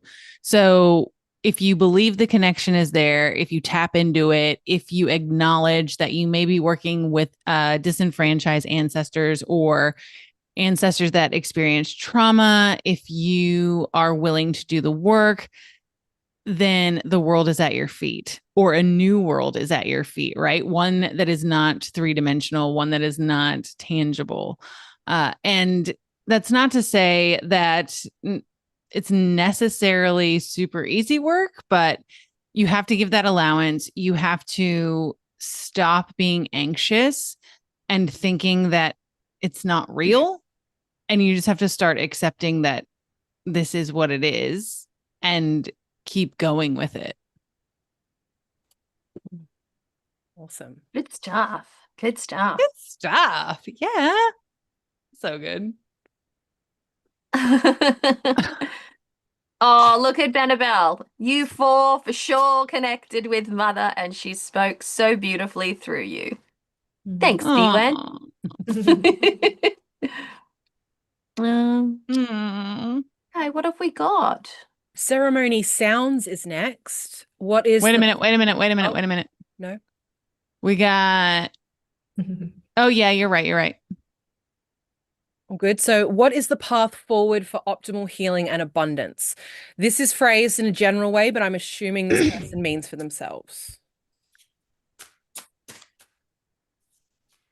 All right.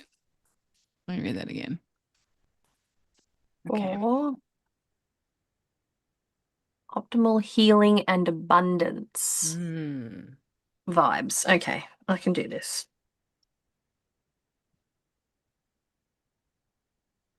Ooh. I recently reset my copy of The Curious Creatures, and there are no reversibles.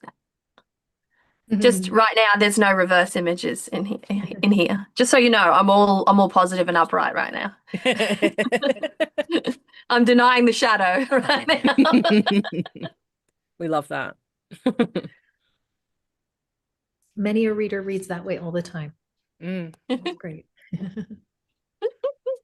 I might be first, but if anyone else feels first, then you're first. Might be last. Yeah, I'm in the middle somewhere. I'm in the middle. Yeah. Great. I love that. This is so fun. It's such a fun way to read. I like this. Okay.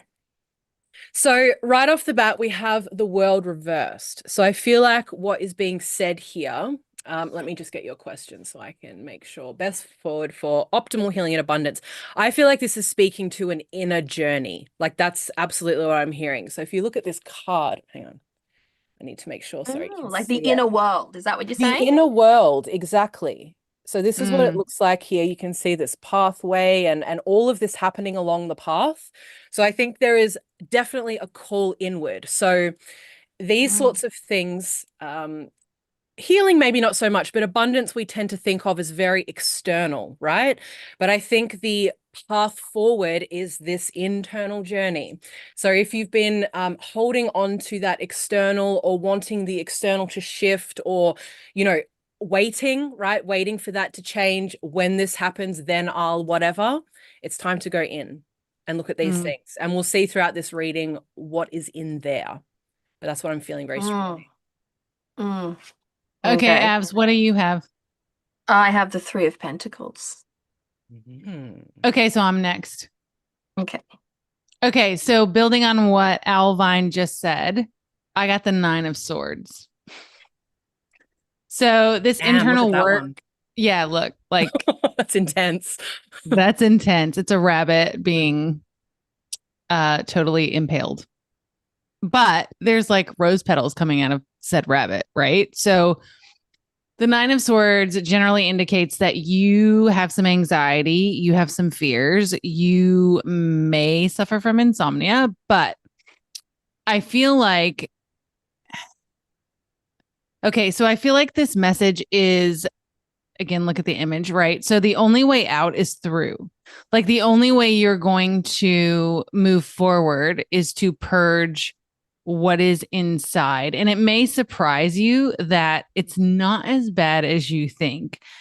It definitely requires shadow work and it definitely requires being transparent and honest and conscious. But I feel like if you are willing to do this work, it will pay off. Nice. Well, with my beautiful Three of, what is it? Pentacles. Pentacles, yep. Really need new glasses, folks. All right, so I'm going to go ahead and say that like the Three of Pentacles is this beautiful collaborative experience, but the collaboration has to be right. And perhaps for a long time, you have been sacrificing yourself on the mantle of solitude, solitude through creation, solitude through feeling the need to do everything yourself. And I recently read a very wise quote on Instagram. Yes. And that is that competition happens at the bottom, collaboration happens on top. Ooh. And so that made me think of this. And I think it's time that you sort of in order to open yourself up to abundance, because this is a very internal journey. And there appears to be a lot of anxiety and a lot of kind of hesitation and like mental overload happening with that 9. Mental overload about this. And maybe it's because you need to share the burden of this creation. You need to share the burden of creating in a capacity that brings even further abundance to you. Perhaps what you are hoping to create and birth into the world is too heavy for just 2 sets of hands. And I think it's a really good nod to collaborating, but it has to be the right collaboration. I will say this. These need to be people that are on the same page. This is an earth card. So earth people, we are very particular people. And so it's very, very important Yes, to you collaborate with the right kind of people, and people that most importantly you can trust to show up and not make excuses and not give you a sob story, but just really show up for you in just as enthusiastic a way as you are wanting to show up for this. So there you have it. Mm. And for you, I pulled the Strength card. Mm. That in its best light. There we go. Such a beautiful card. And this card has so many little details that I think really like they just go so perfectly with this reading, where, you know, there's this woman and she's meditating and she's definitely going within, and that's where she's going to find her strength. But she also has all of these allies, and be they companions or people that she collaborates with, or even her inner companions. Like, it looks like she's really collaborating here with her spirit guides, with her inner wisdom, and doing the necessary excavation of the shadow. You know, we have this worry that when we're doing shadow work, it's going to be all difficult and challenging and dark, but there's so much creative energy in the shadow. Like, that is where, like, where our fears are, boom, we go through them, and that's where our abundance is going to be, right? Where our challenges are, that's where we have all of this creative fodder for everything that you're gonna birth into the world, or that you're going to bring into your life. So when it comes to abundance, it is such an inner game for you, like it is for most of us. But, you know, it's like, yeah, take action and do the work, but definitely spend some time, like, inside. What is it inside that is blocking the abundance, right? Because we don't need to call it in. We need to, like, sometimes we just need to find the blocks, right? Because abundance is more Find the natural hesitation. than we think it is. Yeah. Oh, gosh. Yeah, find those fears.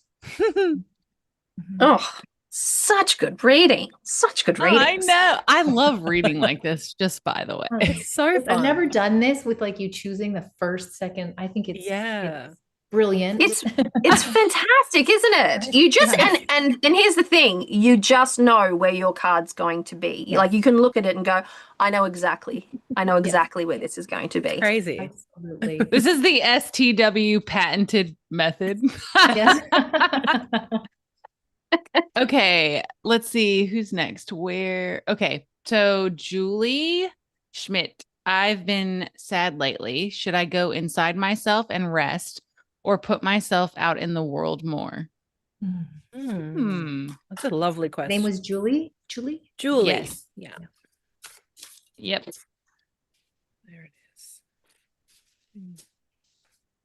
I think I might throw in a little oracle card for this one as well. I may regret that decision. We just never know. The compulsion was there. Julie said she was a bit sad, and I can't abide that. We need an oracle to. We need a warm hug. Yeah. We need a warm hug. We need a hug. Does anybody need a cupcake? I don't know. Oracles are so good for that, though. Ooh. I feel like I'm in the middle somewhere. Probably. Oracle. The oracle card came through. Okay. Yay. Oh, wow. Julie.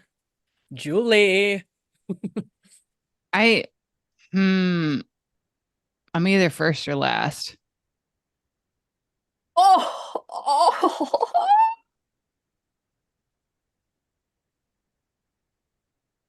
I have my card is just a suggestion, really. It's because I've got. So I could go first. Does anyone else have a first? I said I could go first or last, so either or. I will go first. You must be like, Okay.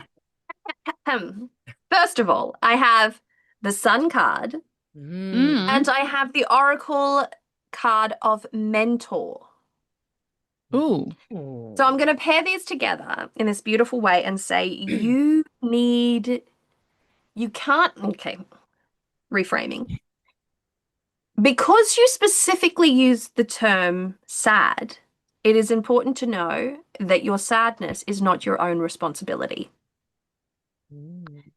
And that you may benefit from further expression of self, like really getting out and really expressing yourself. It's like stretching out the muscles or shaking off the blankets and the bedding after a harsh winter. That kind of like kind of exuberant, bright, expansive kind of energy. This is, I feel like your sadness might actually be somehow, I don't know how, but somehow connected to a deep sense of boredom or unfulfillment. Oh my And gosh, this goes so well with my cards. Very And so I would say this is a great time to find a mentor, someone either in person or on the socials, if you will, that you align with energetically speaking, someone that is inspiring to you, someone who gives you great ideas and who activates the right kind of medicine inside your body to get through this so that you can really start to shine that bright little sunshine energy out into the world in a way that has a positive effect, not just on your life, but on your loved ones around you. So, good vibe, hey? Very good. Do you feel that you're next, Chris-Anne? Not sure. I don't know. I think I'm third, but I don't know. So I'll jump ask in. you. Okay. So I have the Emperor. Mm. And this Emperor, you notice he's not like normal emperors, like sitting strong, right? Emperors can be sometimes a little bit lower, a little bit more sad, if you will. Sometimes that, there's this like, so I'm going to just tag on to what Avalon said and mix it with this card, because I really think that her hit on the expression felt right in my soul. And that idea that like any sort of depression of self or any kind of depression of emotions is because we're not expressing ourselves. So the Emperor would suggest that you need to put a strategy in place. Sorry, that's my phone. Maybe it's dinging saying yes, yes, yes, yes. You need to put a strategy in place on how you're going to do this, because it's maybe something that you've wanted to do. It's easier said than done, but how are you going to express yourself and what needs to be expressed? That's a really big question. Like, what is it that needs to be expressed, moved through the body? And if you're not sure what that is, and it's some time to really do a little bit of digging to figure out what that is, so that you can also then come up with a strategy on how to let that out of the system. I the Four of Coins here. I really want to call you to consider what it is that you're holding on to that it's now time to let go of. So there are outdated things here that you're just holding on to still, and you're allowed to let those go. Let me say that again. You're allowed to let those go. I think there's a lot of stuff that we carry because we think we should, and you're allowed to let all of that go. Put it down now. And there was about that self-expression. This card, look here, this little boy here has these little coins in his hand. But as Avalon was speaking, I saw those as little suns, right? Little sunshines. So this is, again, at the moment, this neat, you're so stamping yourself down or have been stamped down, right? But all of that beauty and all of you is right there, and it's here, it's in your hands, and it's ready to be shown. Like it's now time to have that maybe sense of courage, to put that out there and Here's something else. I think that a lot of us will project into the future. So this might be a thing, right? Like I need to express myself. But then you're thinking like 10 or 15 steps down the line, it becomes overwhelming and too much or whatever it might be. So I think this reading is also really calling you into presence and being in the moment and trying to put down that heavy mental stuff and just like be in the body and the movement and the thing and what's happening right now. And put down the other stuff, let it go. So all of that is hilarious for me because I actually got 2 cards that came up. Okay, so the first one, like they came out one after the other, right? So the first one is the Tower. I don't know if you can see that.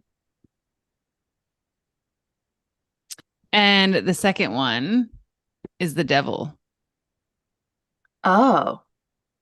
So this combination, right? So we are tearing down all of those old ideas, all of those ideas that no longer serve, ways of being. Chris-Anne was talking about you need a system because your old system, it ain't working. So we need to get rid of that. The Devil is interesting, right? Because the Devil is very much indulgence. It can be debauchery, bondage, etc., things like that. But I think it's twofold here. So I think that you are holding yourself hostage almost and denying yourself certain pleasures because you feel they are out of reach or taboo or not socially acceptable or whatever. So I would say let yourself indulge. Like you need to allow yourself to go out into the world and have some fun, have some debauchery, like not worry so much. I think part of your sadness that you've been experiencing is absolutely like an anxiety loop that you've been in. And I think all of these cards have basically said, like, to answer your initial question, whether you should go inside or outside, it's basically saying, like, deal with the inside because you need to go outside to change the way that you do things, to not stay so much in your head or in your feels and be in the moment, like Owlvine was saying. So, and the Devil is definitely a card of like in the moment, like moment to moment presence of consciousness. So that's, yeah. So that's how we'll wrap up that reading. Wow. Damn. I You know. got 2 out of the 3 big 3. I know. All right. Who Heavy. is next? Kelsey. This has been the most traumatic year of my life. I am seeking some insight into our decision to move across the country and pursue school. Okay. Okay.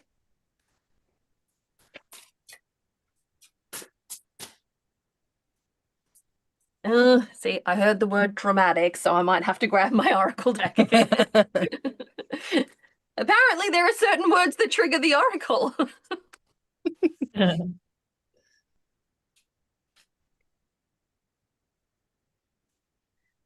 Chris-Anne, if you ever feel like making another oracle deck, that would be really lovely. No pressure. No pressure. No pressure. So I think I have the start. Beautiful. I'll wait for y'all because I'm not sure. Oh, I've got a banger oracle card.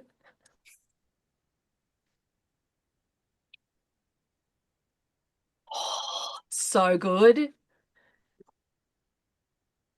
She loves herself, just so y'all know. Okay. What do you think? Where are you in the placement? I'm first or last, actually. I could go first or last. Okay, so you're last because Chris-Anne was first. I could also go. And then we're in the middle. We're in the middle somewhere. We'll see. So I started out with, I pulled a few cards because your question was so like, it was like a lot of different energies in the question. So I just grabbed a card and I ended up getting two I was like trauma and travel, right? Travel for school. And so I got these like very heavy hitters. Like, I think this just speaks to where you've been. This is the five of swords and the 3 of swords. So like a lot of heartbreak, probably a lot of betrayal. And like that is the story of the past. It's true. It happened to you. That's the story that you're living in right now. So I was like, okay, I'm going to grab a card just for the second question, which was the travel piece and moving for school. And it's the 8 of Wands. So clearly from just like the get-go, there's this like go get 'em energy, this like run, this driving action. You know, if you feel the passion for it and it's a yes in your system, then the cards are like, you know, run wild, my dear. If it's just to move beyond the trauma, then there's another conversation that I think is going to come up in the next cards. Okay, Owlvine, what do you have? High Priestess. And I have the Hierophant. Oh gosh, this is a big reading. Yeah. Actually, in that case, can I go next? Because I Yep. think mine's better positioned next. Okay. Okay, in keeping with what Chris-Anne just said, that strong moving forward energy. I love the 8 of Wands for love as well, like passion moving forward. You have got a really great nod to, this is the Knight of Pentacles, to commit to a very slow moving process. And education fits beautifully with that, because we look at pentacles in the expanse of years. So this is a deep, enduring commitment, but that it will be extraordinarily fruitful, because this is like tending to the roots, planting the soil, and doing all of the necessary work, the heavy lifting of creating and shaping a life for yourself. It does require that commitment though. And then your oracle card, oh my God, it's feminine. It feels like a call to embrace the wild feminine within you, the adventurous, sure, kind of a little bit of trepidation, but most of all, doing it for the plot, going for gold, doing what you feel moved to do at this foundational level. And understanding that this is more of a calling than it is a question of permission or right timing. This is the thing. This is the calling. This is your summons. And that's what I've got to say. I think I'm next. All right, go. Okay, so I got the Hierophant, right? Oh, he's so cool. Okay, so the Hierophant is absolutely about learning new things, whether they be spiritual or academic or in life. But in this instance, since you've like specifically asked about education, this is an absolute yes, like hell yes, like you should be pursuing this.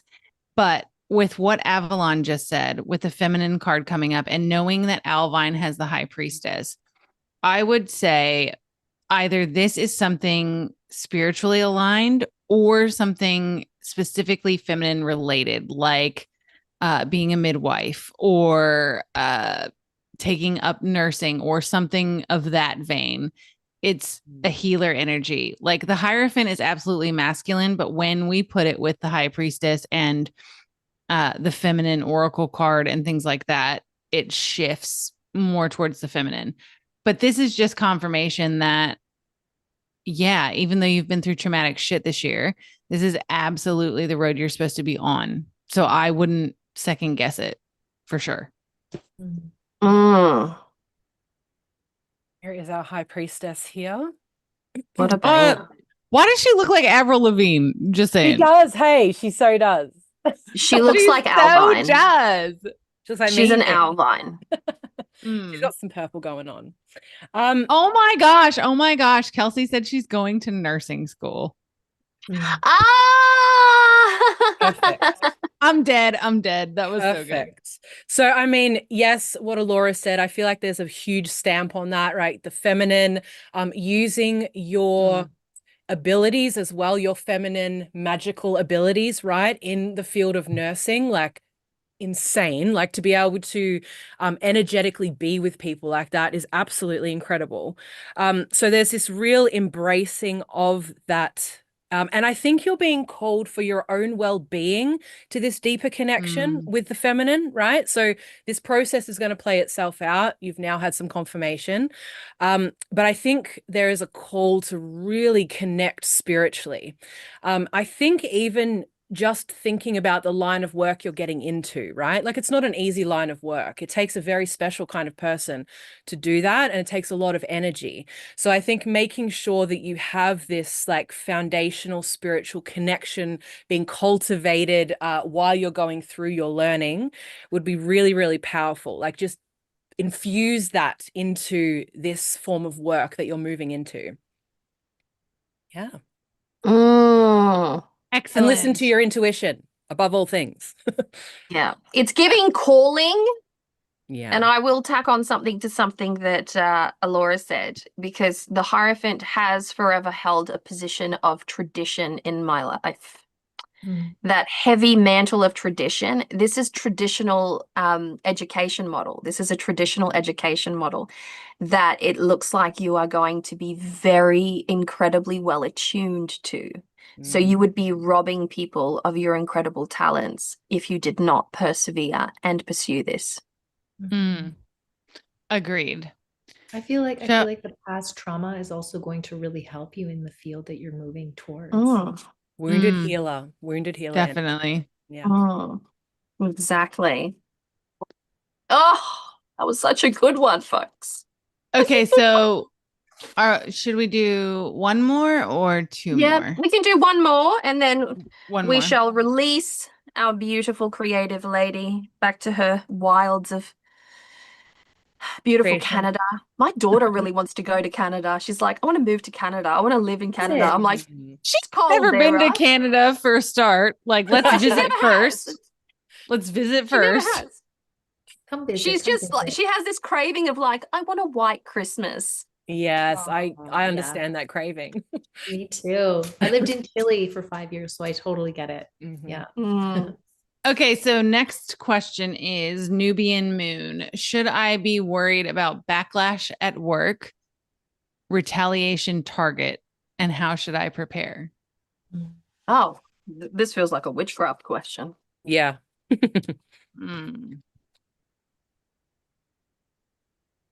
Whoa. Whoa. Hang on, I'm going to use my ancestral deck, my Pombogira. She'll tell you what's up. Oh. Claro, yeah, Pombogira. Let's get my little rattle going, because all my spirits love a good rattle.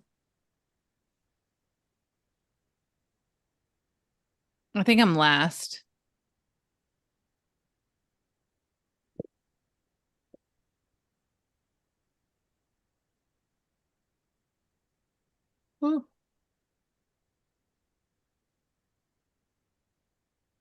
I'm deaf's in the middle. Maybe third. My cards make no sense. Oh, great. Bet they will, though. Maybe they all make sense together, because I'm feeling a bit like that too. Does anyone have 4s? No, I have 3s though. Okay. So do I. And I have obscurely, I do have a 4, but not in the traditional standard. Okay, so I have the King of Wands with the 3 of Wands. I'm last. I've decided. Okay. I think I'm third. That's my vibe. Okay, so I'm first then. we totally got that one wrong.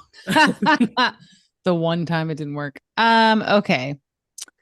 Should I be worried about backlash at work, retaliation target. How should I prepare? Okay. So this is kind of interesting, right? So I don't, I, the question of should I be worried about backlash at work? Like there's not a clear answer here for that. This is more answering how should you prepare, right? So this is the King of Wands. I don't know if you can see him. And then that's the 3. So basically, if you are a magical practitioner and you're asking how to prepare, or even in a practical sense, you need to do the things to cover your ass. Like I can't put it any other way. So the King of Wands is the king of action, right? He's creative. He's a man of action. He's passionate. So when we're thinking about the King of Wands, which is fire, we want to do all of the things in relation to what we're asking. So in this particular instance, everything that you can think of that you could do to prepare, you should do. Now, the 3 of Wands is talking about going on a new adventure, doing something maybe you haven't done before. If you are a magical practitioner, I would say what the next cards dictate, you may not have practiced before, but it's not a bad idea and it will be fine. You can do this.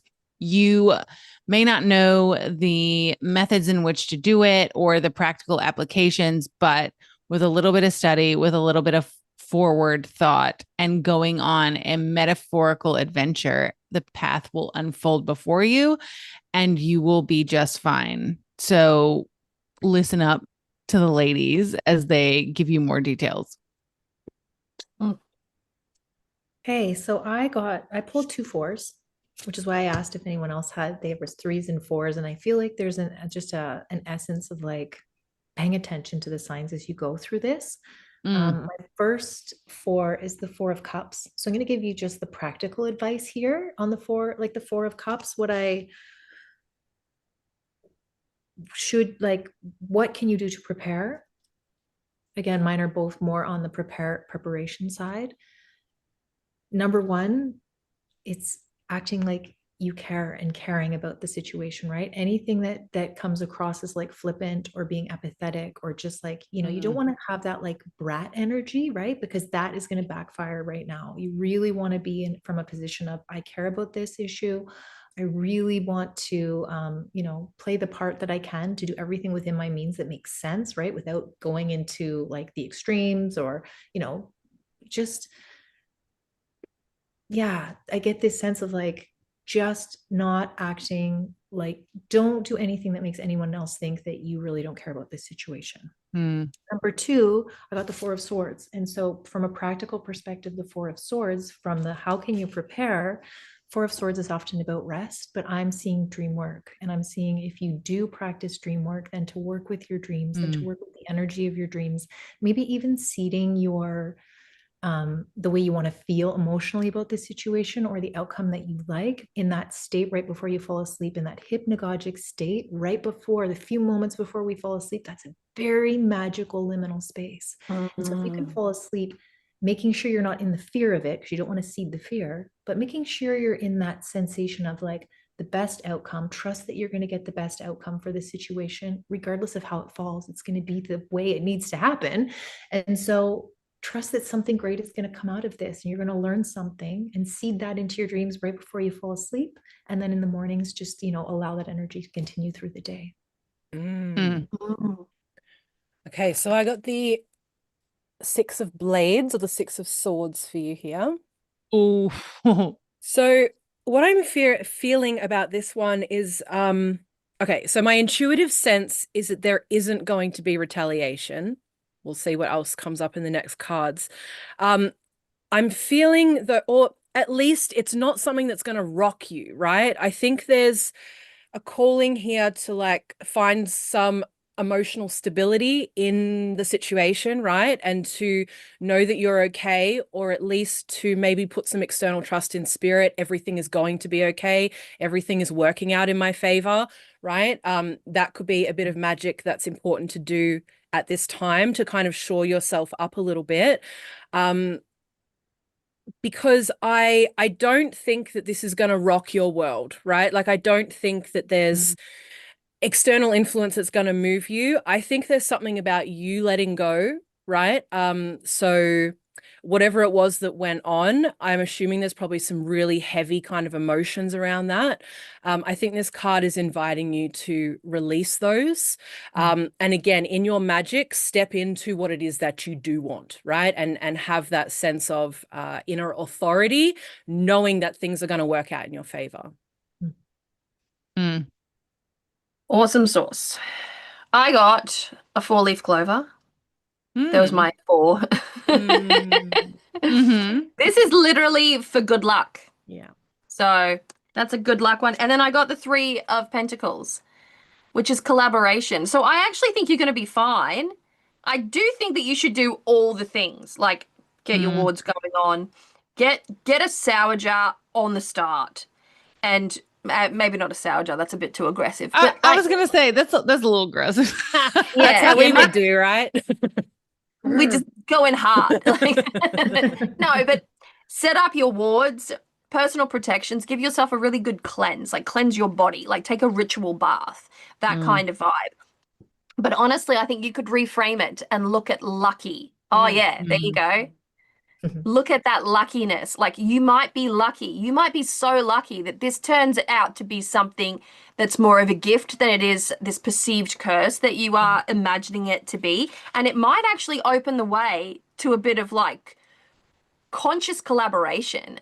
Like, something good will come of this. And maybe your initiative and your perspective would be required to, I don't know, help to make a change to the situation. So good cards. Very strange, though. Very strange. Very nuanced. Interesting, for sure. All right. Well, I think we're going to wrap it up. Yeah. Yeah, I think that's a great idea. We have been here for a minute. We have been here over 2 Chris-Anne. hours.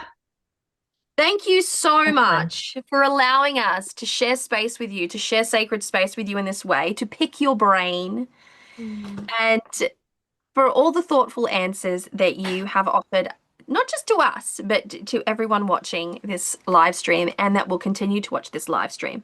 By the way, it's at this point in time, I'm going to leave the link for this in my channel description here, but Chris-Anne does have a YouTube channel. I don't know if you guys know this. She has a YouTube channel. And I think it's really great if we could just go over there and like poke her on it. Show some love, get some energy flowing there. Yes. Yeah. I think that's a great idea. I keep meaning to. I keep meaning to, right? It's like maybe I'll just revive it. I think you should, especially on this during this current creative renaissance that you're experiencing after like, I'm not making another deck 5 years ago to I'm actually making a deck. So maybe the shift of energy is like a good idea. Right. Well, I'm so grateful that you invited me to do this. It's been, I think, a long time coming, and it was wonderful to get to know Allorah and Owlvine. So nice. You're awesome. Loved reading with you. Well, I love your deck and you're amazing. So I'm kind of fangirling, but it's okay. We all did over that. Yes. Fangirl on each other. I'm all for that, as long as it's mutual. I love it. And don't you worry, Chris-Anne, I am going to be tapping you on the shoulder again soon, because I do plan on doing a little something on my channel soon. So I'll be hitting you up about that one too. Great. I'll have a YouTube channel like actually happening by then, right? Yeah, you will. You will. All right, everyone. Thank you so much. Chris-Anne, just bear with us while we say goodbye to our people, and then we'll round it up.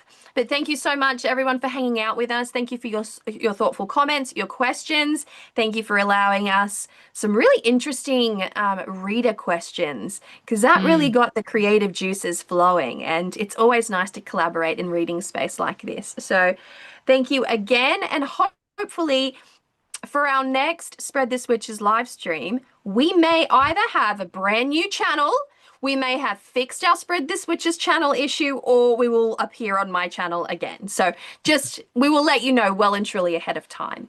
And with all of that said and done, I'm wishing you all so much love, luck, peace, and joy.